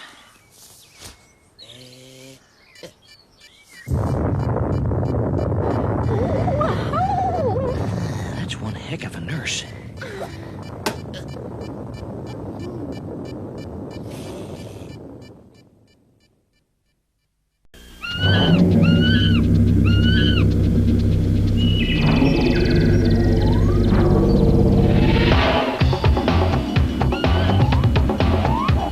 Legends of the Hidden Temple. With your guide, Kong. And here he is now. Thank you. Thank you very much. Thank you. Nice seeing you. Thank you, Olmec. Welcome to the Hidden Temple. The rooms are filled with lost treasures that are protected by mysterious Mayan temple guards. Only Olmec knows the legend behind each of the treasures in his temple. Which one are we going to hear about today? The legend of Lawrence of Arabia's headdress. Well, one of these 6 teams will have a chance to retrieve the headdress. Will it be the Red Jaguars? The Blue Barracudas? The Green Monkeys? The Orange Iguanas? The Purple Parrots? Or the Silver Snakes? They're going to have to pass some pretty tough physical and mental tests, and in the end, only one team will earn the right to enter Olmec's temple. But first, they must cross the moat, and here's how they'll have to do it today. In front of each of our teams is a bridge of floating rings. When I say go, the first player on each team will scramble across the floating rings to the other side of the moat. Once they're across, they'll step off, and that'll be their partner signal to crawl across. As soon as the second teammate has stepped onto the deck, it's his job to run over here and hit the gong. The first 4 teams to hit the gongs will go on to the steps of knowledge. Are we ready?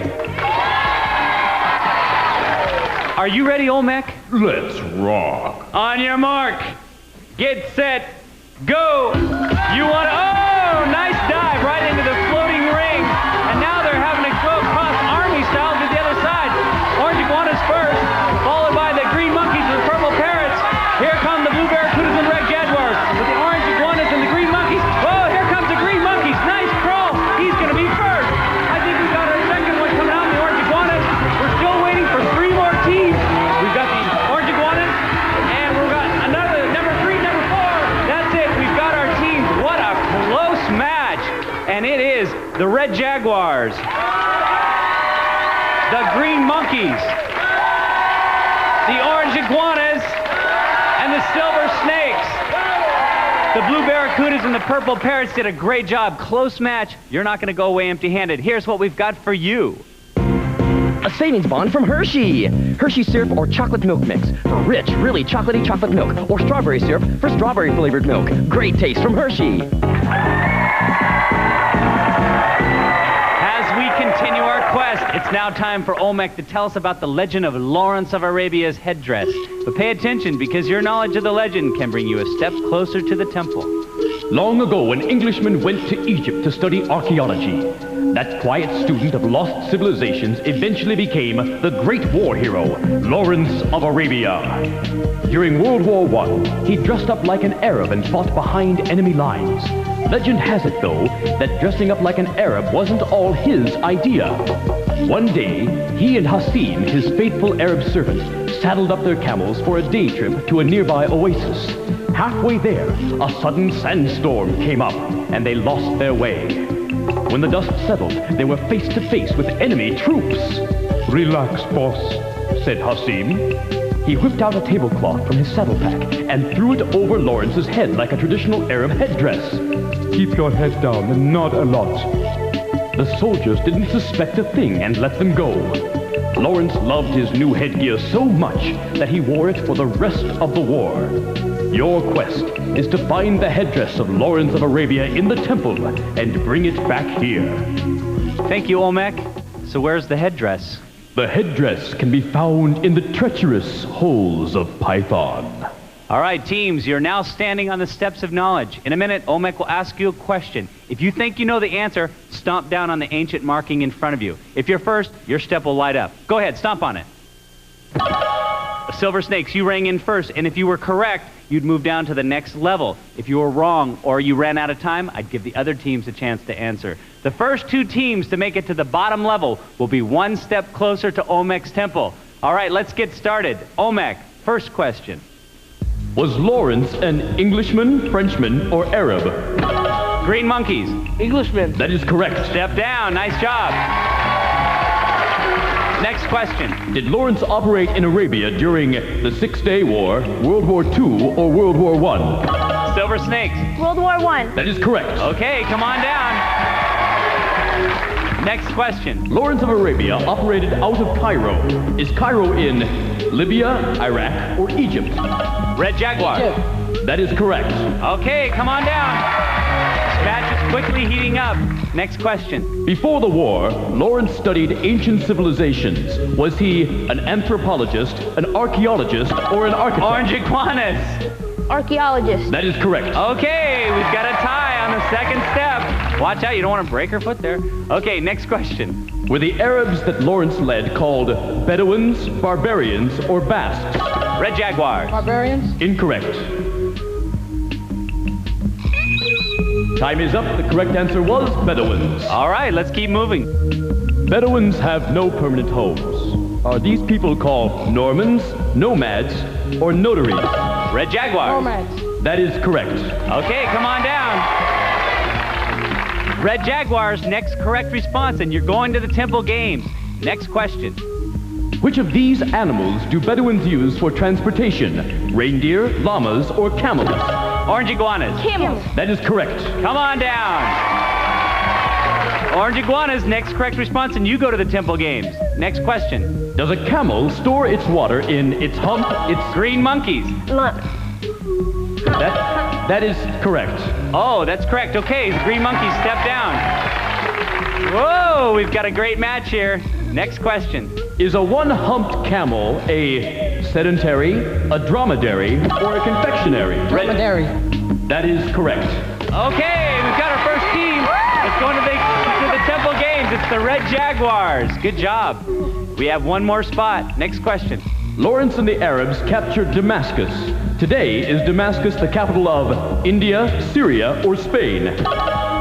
That, Silver Snakes. Syria. That is correct. Step down. Nice comeback by the Silver Snakes. It's anybody's game now. Next question. Did Lawrence of Arabia campaign in the Middle East, Far East, or East Indies? Green Monkeys. Middle East. That is correct. These 2 teams will be going head-to-head in the Temple Games. They are the Red Jaguars and the Green Monkeys. What a match, guys. Great match. You guys are going to go away empty-handed. Here's what we've got for you. Fashion Bug. For the latest in junior, Mrs. Plus, even girls and men's fashions. 1,200 stores coast to coast. Fashion Bug fits your life. These 2 teams will be playing for the right to enter Olmec's Temple, and they'll do it right after this.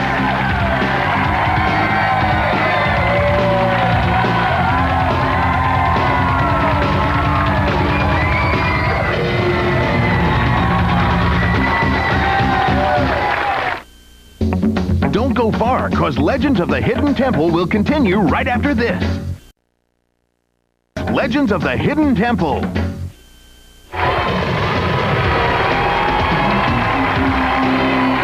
Welcome back to Legends. Now the glory goes to the fastest and the strongest. But before we get started, I'd like to find out more about our team players. On the Red Jaguars, we have... Angel. How old are you, Angel? 14. I heard you like to play the trumpet. Yes. Yeah. How long have you been playing? About 5 years. Are you in the band? Yes. Yeah. And what's your favorite song to play on the trumpet? Yesterday. Yesterday? No, I mean today. Yesterday by the Beatles. Oh, Yesterday by the Beatles. All right. Great. What's your name? Brittany. And how old are you? 12. And I heard you like to dance. Yes. Yeah. Tell me about that. Well, I take jazz, tap, and ballet. Oh, really? Would you like to tap for us right now? No, thank you. Oh, okay. Let's hear it for the Red Jaguars. And let's not forget about the Green Monkeys. Who are you? David. And how old are you, David? 13. And I heard you play soccer, like a lot of it. Yes. How long? For 9 years. 9 years of soccer. Are you on a club team? Yes. Yeah, and are you going to play in high school? Yes. Yeah, starter? Yes. All right, great. And what's your name? Candace. And how old are you, Candace? 14. And I heard you like to write plays? Yes. Tell me about that. Well, I like to write radio plays and plays with short scenes in them. All right. Let's hear it for the Green Monkeys.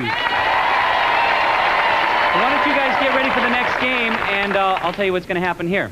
Go ahead and get ready for the next game. In the temple games, each team is competing to win pendants of life. The winning team will need those pendants to protect them from the dreaded temple guards as they make their way through the temple. There are 3 temple games, and the first one is Eye on the Nile. When I say go, they'll start at the base, grab the thread, stick it to their belts, climb up to the eye on the needle, and then drop it through, and then climb back down, and then thread it through the eye on the floor. Next, they'll climb back up and do it again. The first person to thread both eyes twice in 60 seconds, or the person that's furthest along when time's up, wins. All right, our teams are in place. Let's put 60 seconds on the clock. This is for a half a pendant. On your mark, get set, go. These are 2 strong guys, and it's going to be, Green Monkey's out in front first. He's just got it now. He's got to get the eye or the needle off of his shirt, and he threads it through. Red Jaguar's just caught up though. Now they got to bring it all the way down. Once you got it through, then you can come on down. Here comes the Green Monkeys. He's got to put it through the bottom, and then once he puts it through the bottom, he's got to climb back up. Red Jaguar's catching up. Now you got to pull the rope back in. A lot of this is in the transition. You've got to get your transition down.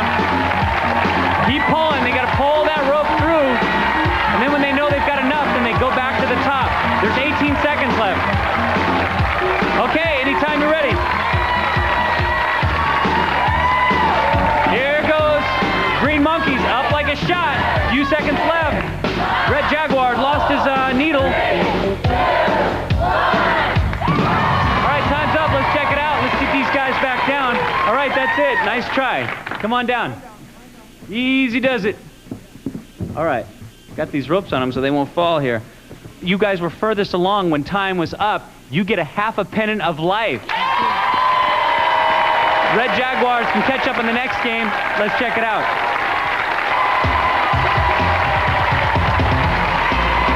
Crossing enemy lines when you're wearing a turban can be tough, especially when you have to tunnel under them.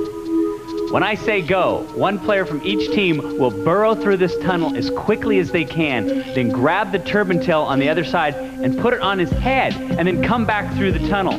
Unfortunately, the turban has a long tail, so when he arrives on this side, he'll have to keep pulling the tail of the turban through behind him. The first team to get their turban all the way through the tunnel, or the player that's furthest along in 60 seconds wins. Red Jaguars can catch up on this game. Maybe. Let's put 60 seconds on the clock. On your mark, get set, go! Whoa, Green Monkeys look tough. She is burrowing through. But the Red Jaguars are catching up now. She's gonna have to catch up. The Green Monkeys are through. Now they have to put the turban on their head, and they gotta make sure it's on tight so they don't lose it on the way back. You lose it on the way back, and then you're gonna have to crawl back. Okay, Green Monkeys a little bit stuck in the beginning, so it gives the Red Jaguars a chance to put the turban on and come on through. She's gonna have to make up for some time here. Here comes the Green Monkeys. Once you're across, though, you gotta bring that turban in. Red Jaguar still caught in the beginning. Still plenty of time. That's it. Oh, nice job. Nice job. That looks very nice on you, by the way. You did a great job. You went through there like a blaze of fire. That was great. Green Monkeys win this game. They get a half a pendant of life. That gives them 1. But the next game is worth a whole pendant of life. That will still let the Jaguars still catch up here. Let's check it out.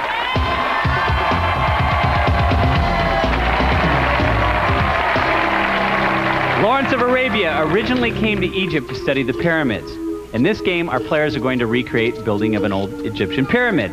At the base of each pyramid over here, we have 3 huge blocks. The first players from each team will sit with the block behind them, and when I say go, they'll use their legs to push themselves up to the top of the pyramid. Then they'll slide back down, tag their partner, and then it'll be their partner's turn to do the same thing.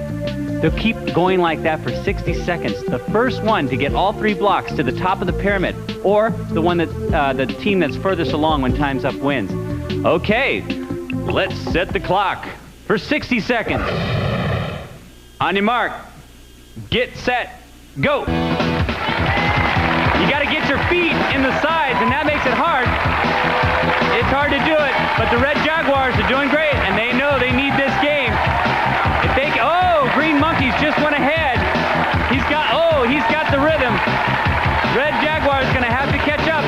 His first block is up. Now they're going to have to, there he goes. Nice slide, and there goes the second partner. Slipped when she got to the bottom. Red Jaguar just got theirs up. Gives a chance for their team to catch up here. Here comes some water. Now you got to turn back around. Now it's a little bit slippery. 20 seconds. Green Monkeys still moving up. Red Jaguars working hard. This takes a lot of strength and a lot of coordination. Second brick up. Second big boulder. They're coming back down. Okay, that's it. Come on down. Nice slide. Get up here. All right. You guys are out of breath. I know that was tough to do that. But guess what? The Green Monkeys just won this game. That gives them a full pendant. They're taking two pendants to the temple. Nice work. Red Jaguars, great job. You really did a good job. Came up a little short, but that's all right. We've got something special for you both, and here's what it is. Bart's Nightmare is now on Genesis. Fly through the sky as Bartman, battle Homer Kong, and more. From Acclaim. We'll see if the Green Monkeys can make it through Olmec's temple, retrieve Lawrence of Arabia's headdress right after this.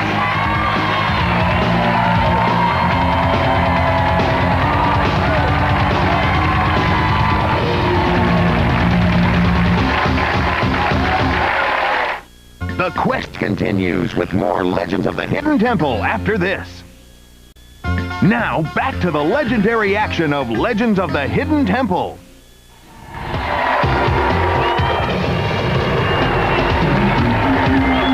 Welcome back. You two have proven yourselves worthy, and now you've earned the right to enter Olmec's temple. But first, here's some information to help you retrieve Sir Lawrence Arabia's headdress. You could start by running through the Cave of Sighs and climbing down into the Pit of Despair. Turn the wheel to lift the stone slab, then race into the throne room. Sit on the throne of the Pretender, and you could choose to go up into the room of fallen columns, or into the treacherous holes of Python. If you escape, you may have a chance to enter the tomb of ancient kings. Find the right key and go upstairs, or plow through the wall and into the well. Next, jump in the bucket and rise up into the room of 3 torches. Find the right torch holder that will allow you to enter the shrine of the Silver Monkey. Assemble the statue, and you may be headed for the treasury of golden orbs. Next, race up to the observatory, spin the celestial lights, and run across the troubled bridge. Then, pass through the room of the royal gongs, race down the stairs and back through the temple gate. The choices are yours, and yours alone. Good luck. Thank you, Olmec. All right, you guys won 2 pendants in the temple games. Here they are. Candace, there's one for you, and there's one for you, David. Now, who's going first? Me. Okay, and which way are you going to go, up or down? Down. All right. When I say go, you're going to race through the gates into the temple, and you're going to make your way towards the headdress. But be careful, because the temple has many locked doors and dead ends, and also inside the temple are temple guards assigned to protect 3 specific rooms. If you enter one of those rooms, a temple guard will jump out and capture you. But you can trade your pendant in for an extra life and go on. But if you're caught without a pendant, a temple guard will take you out of the temple, and then it'll be David's turn to try his luck. Now, as soon as you reach the headdress, all the doors will unlock and the temple guards will disappear. You'll have 3 minutes, and for your efforts, you will be handsomely rewarded, and here's how. For just getting into the temple, you're both going to get an electronic organizer. Casio's My Magic Diary lets you store your friend's name and phone number next to a fun face that you create. Cool. If you grab the headgear before 2 minutes is up, you'll also receive a Lone Star Sing-a-Lodian. Enjoy club karaoke at home. New Super K format provides on-screen lyrics so you can sing along and record your performance. Sing-a-Lodian by Lone Star. And if you can get the headgear out of the temple within 3 minutes, you'll both be going to the Cayman Islands. The 290-room Ramada Treasure Island Resort on Grand Cayman in the Cayman Islands, located on the famous 7 Mile Beach, features a complete water sports program including snorkeling, parasailing, and water skiing. Treasure Island, I love it. Let's see if we can get it. Okay, let's get in position. Mouthpiece is in. Let's set the clock for 3 minutes. On your mark, get set, go. There she goes, into the cave aside. Whoa, temple guard. Didn't phase her, she's moving on. She knows where she's going. She's looking for an opening. Which one's she gonna open? She's gonna have to go all the way up? She's gonna have to try a door. Try the butt. There it is, now she's got it. You're gonna have to start motoring now. There she goes, having a little trouble. Heading to the Royal Gum Room. There it is, that's opening. Now she's gonna have to move across the temple bridge. She wants to make up for lost time. She doesn't have any more pendants, but she gets to keep going on until she runs into another temple guard. Into the observatory, she has to spin the light wheel. There she goes. She's going down into the room of the columns, the fallen columns. She's got to find, oh, temple guard, go ahead, David, take off. Go back up the other. Going up in the cave aside. Then in 55, he's got to make up for time here. He's going to have to move it. Across the Trouble Bridge. Into the observatory. Into the observatory. Now she's going down. He's going down into the columns. The room of the fallen columns. Now he's got to find his opening. Which way is he going to go? Is he going to go down into the throne? No, he's heading into the golden orbs. The room of the golden orbs.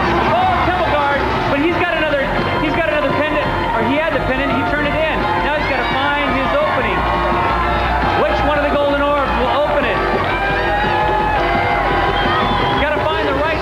There he goes, into the Shrine of the Silver Monkey, where he'll have to assemble the monkey. He's got to put the base on. He's got a minute left. He's grabbing all three. Nice technique. Got to get it on. He's got the middle part on. Now he's got to jam the head. There, Ggamee, on the right way. There you go. Into the well room. No, he's going down to the tomb of the ancient kings. Nice move.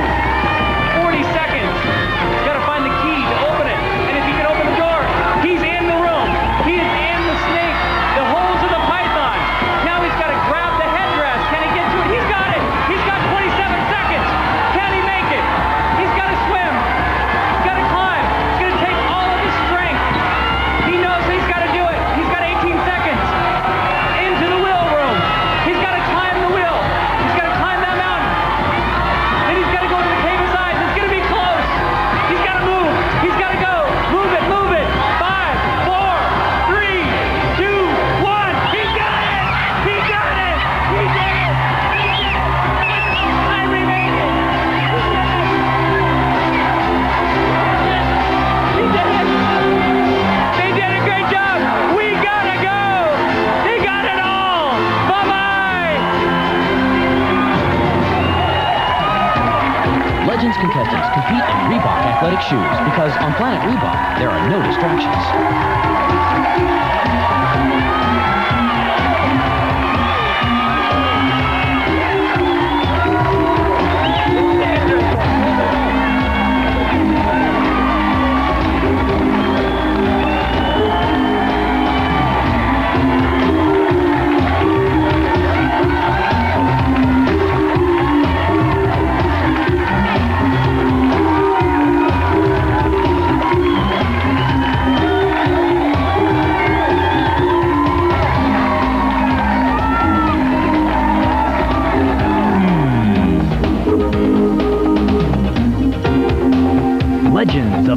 Temple was recorded in front of a live studio audience in Nickelodeon Studios at Universal Studios, Florida.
Surprise for you. The boys would love to see you. Come on. This way. Yeah, this way. Come on, let's go. Goodbye, cheerleader.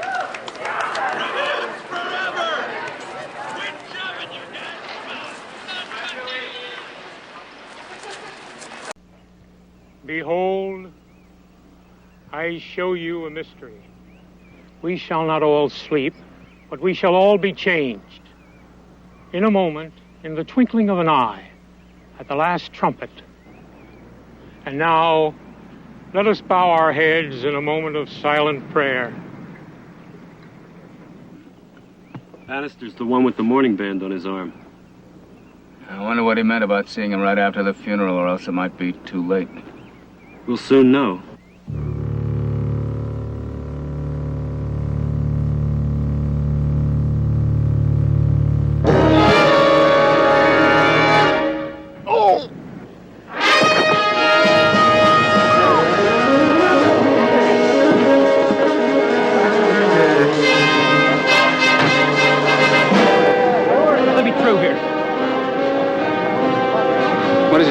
He's been shot.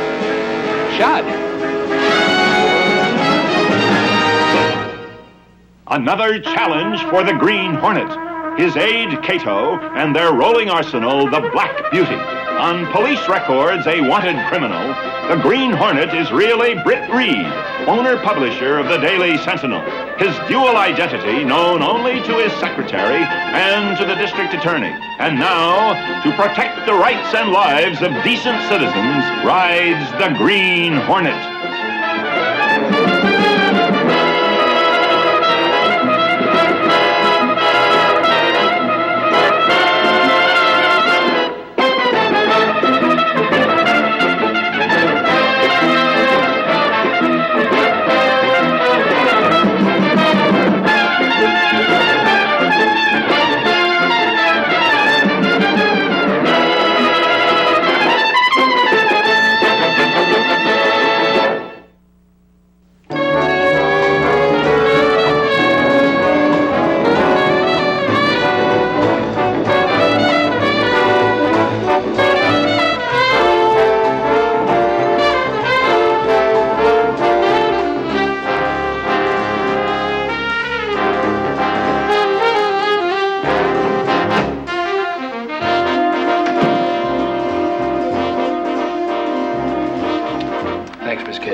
you read this?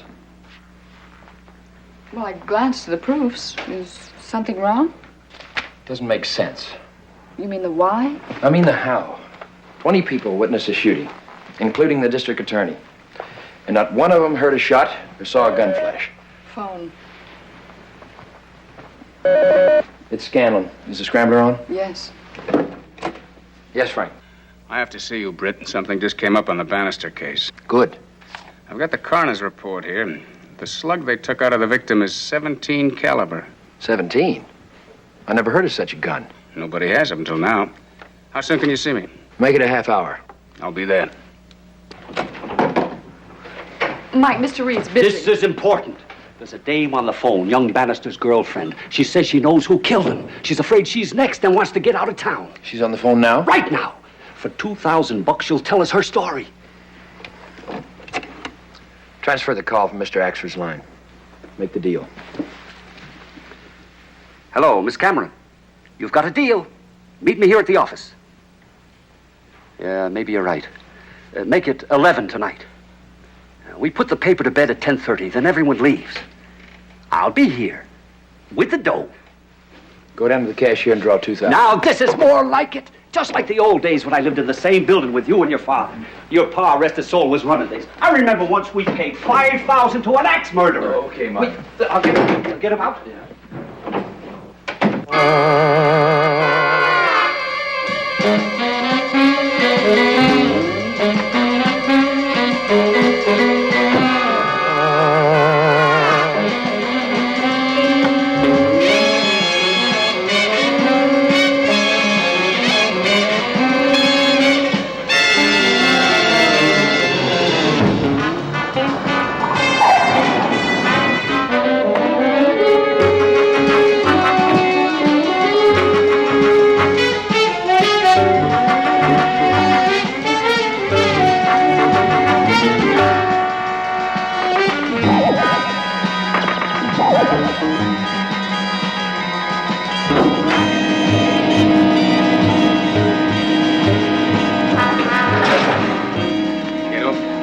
Yes, Frank?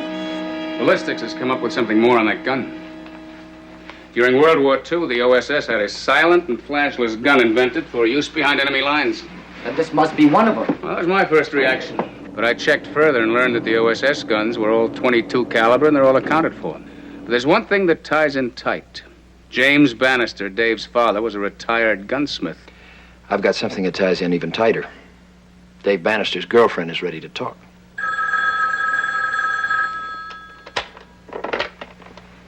Hello? Yes, Miss Case. What? When? I see. Thanks. That gun's been used again. What? A messenger for a brokerage house carrying $5,000 in negotiables. He was killed in a crowded elevator, and not one of the passengers heard a shot or saw a flash. Well, then the Bannister killing was just the beginning. They can have this whole city at their mercy. We better find that gun and destroy it fast. Let's hope there's only one gun we're after. Yeah. Cato, get the Black Beauty ready to roll.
In here, miss.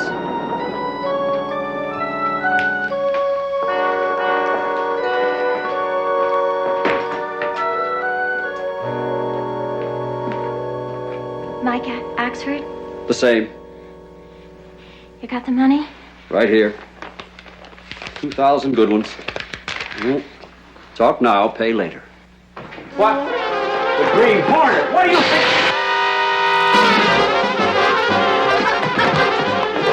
Take it easy, miss. We won't hurt you. All right.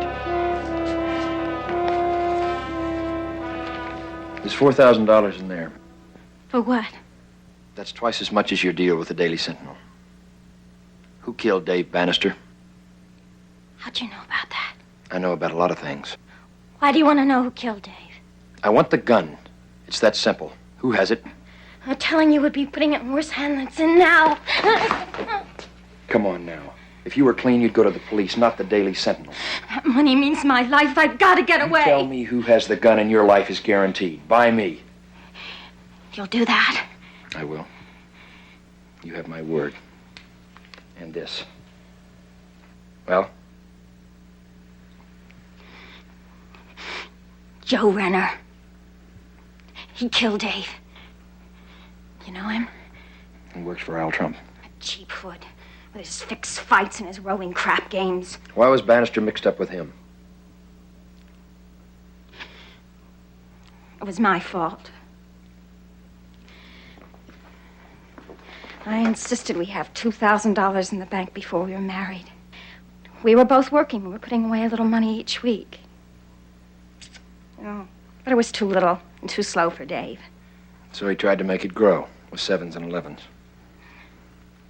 Lost all your savings and then tried to get it back. How did the gun get into it? Dave told Trump about how his father had invented it. He offered it to him in exchange for his IOUs. Then Dave stole the gun from his father? When Mr. Bannister found out about it, he was going to tell the police. So Trump had him run down by a car. First, Dave thought it was an accident. And then he was killed to keep him from going to the police.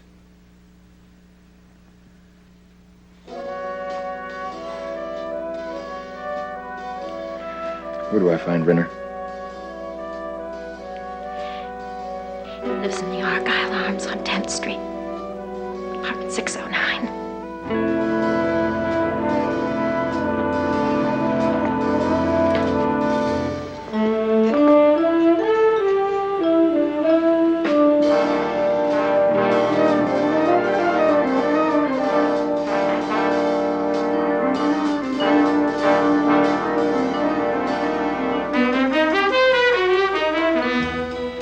One of them, Rena. No, they work for Dan Carley. Big Dan Carley.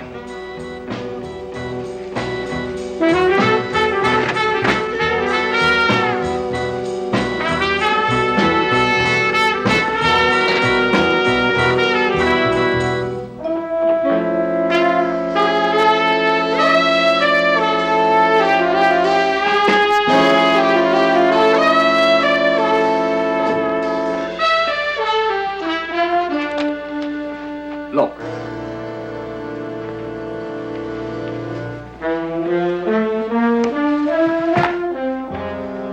Renner.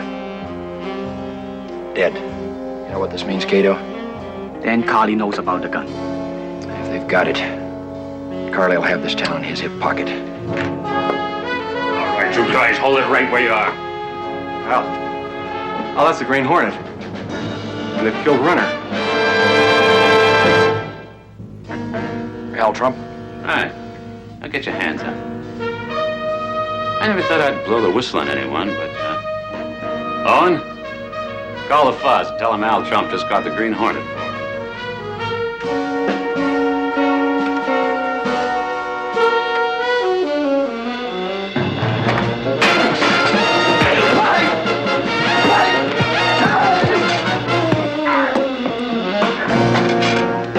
Close the door.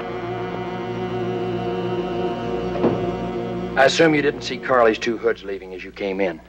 Carley's boys. Did they get Joe? Yes, Al. They did. Did they also get the gun? Gun? What gun? I've got no time for games, Trump.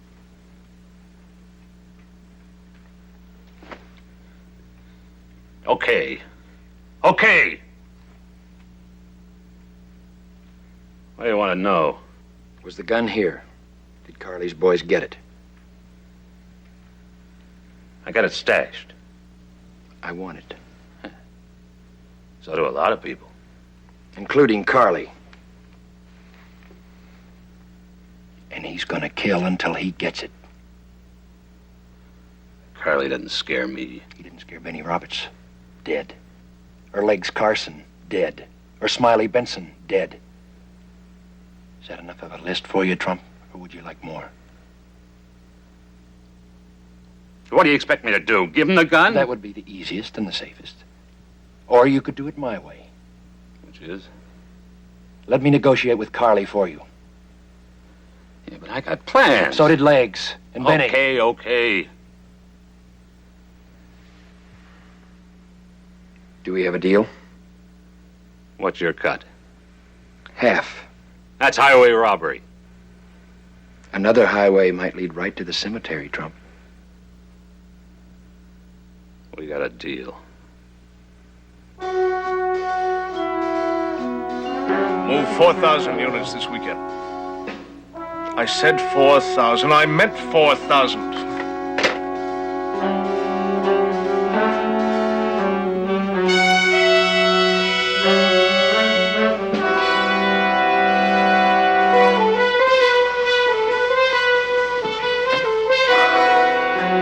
I told you to close the window. I feel a draft.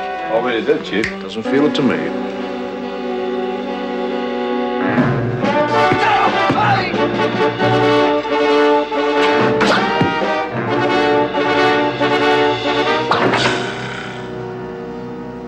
What is all this? No more tricks, Carly. I'm here to talk business. What do you want with me? I have something you might want. For example? A gun that fires accurate and fatal bullets without gun flash or sound. What makes you think I might want it? Should I ask them why they killed Renner, or should I just ask you? I'm a reasonable man, Hornet, but I'm not a fool. I know Al Trump's got that gun. And I've got Trump right in my pocket. Meaning? If you want a deal, deal with me. For something I haven't even seen?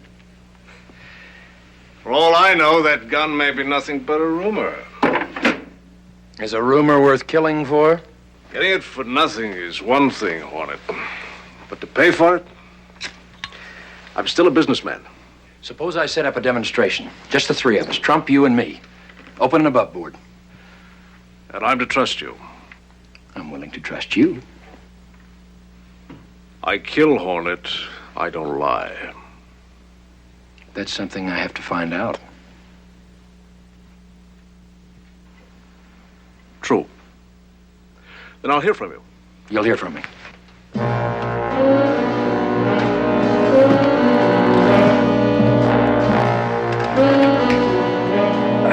What happened? With bodyguards like you, a man doesn't need enemies.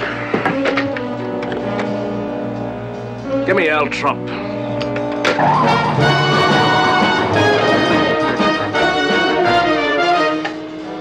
Now listen to me, Trump. I want to do business, but not with the Green Hornet. He'll move us both out. But I've got a way to get around that. Shut up and listen to me. We'll set up the demonstration in one of your layouts. Only the target is going to be the Green Hornet. You're still going to go through with it? I've got no choice. It's the only way we can bring the gun out in the open where we can get our hands on it. You're walking into a trap. You better let me help. Thanks, Frank, but the Green Hornet started this. He'll finish it.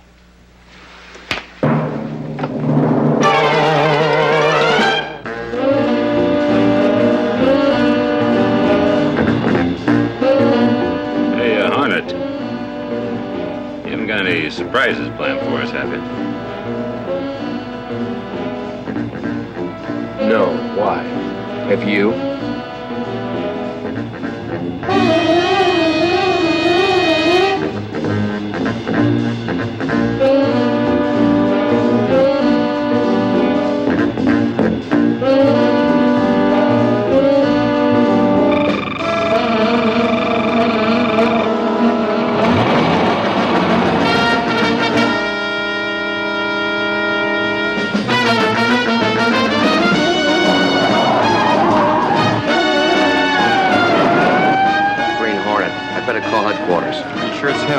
positive. I'd know that car anywhere.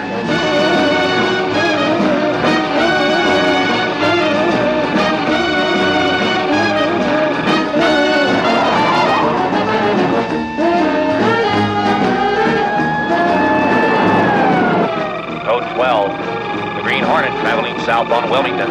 Roadblocks at 1, 7, 9, and 14.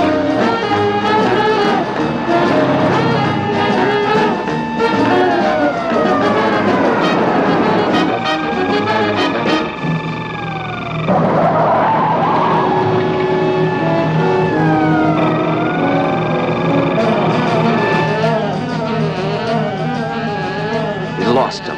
We better double back.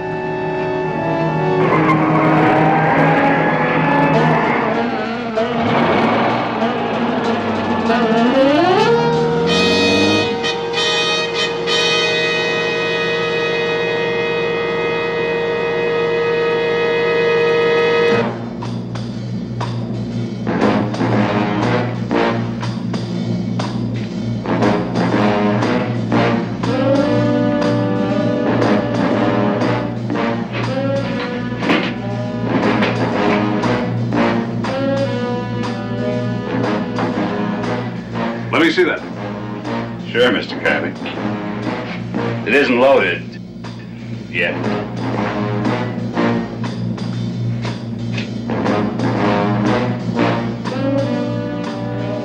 Well, let me see it work. You bet.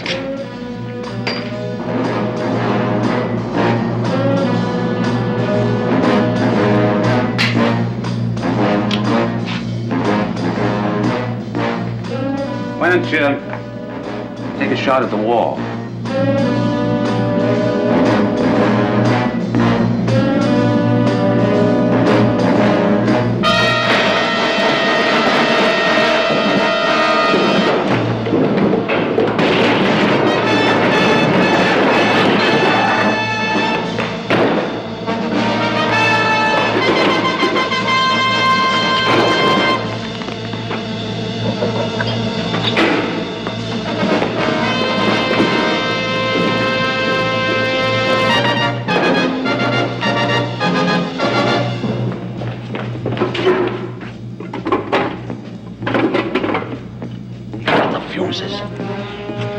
Doors? Yeah.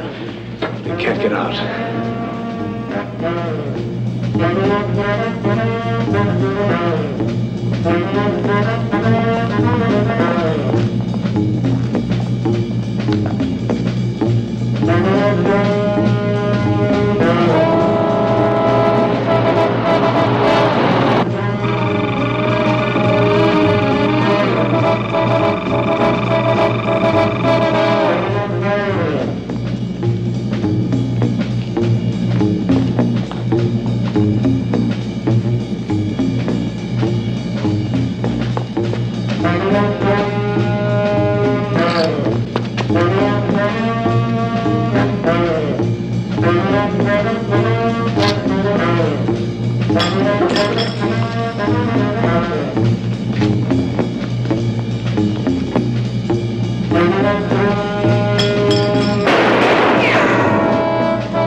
To happen sometime.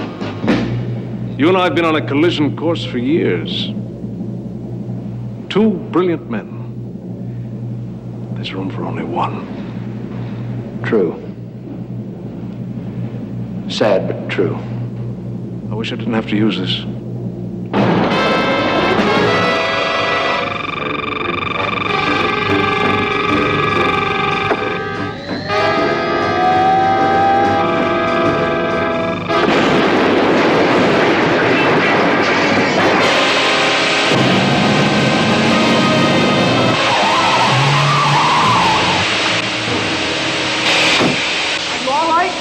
Fine, Cato. You timed it just right. Call Scanlon. Tell him it's time to pick up these two. 1 grease, 1 parboil.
Eugene, yes.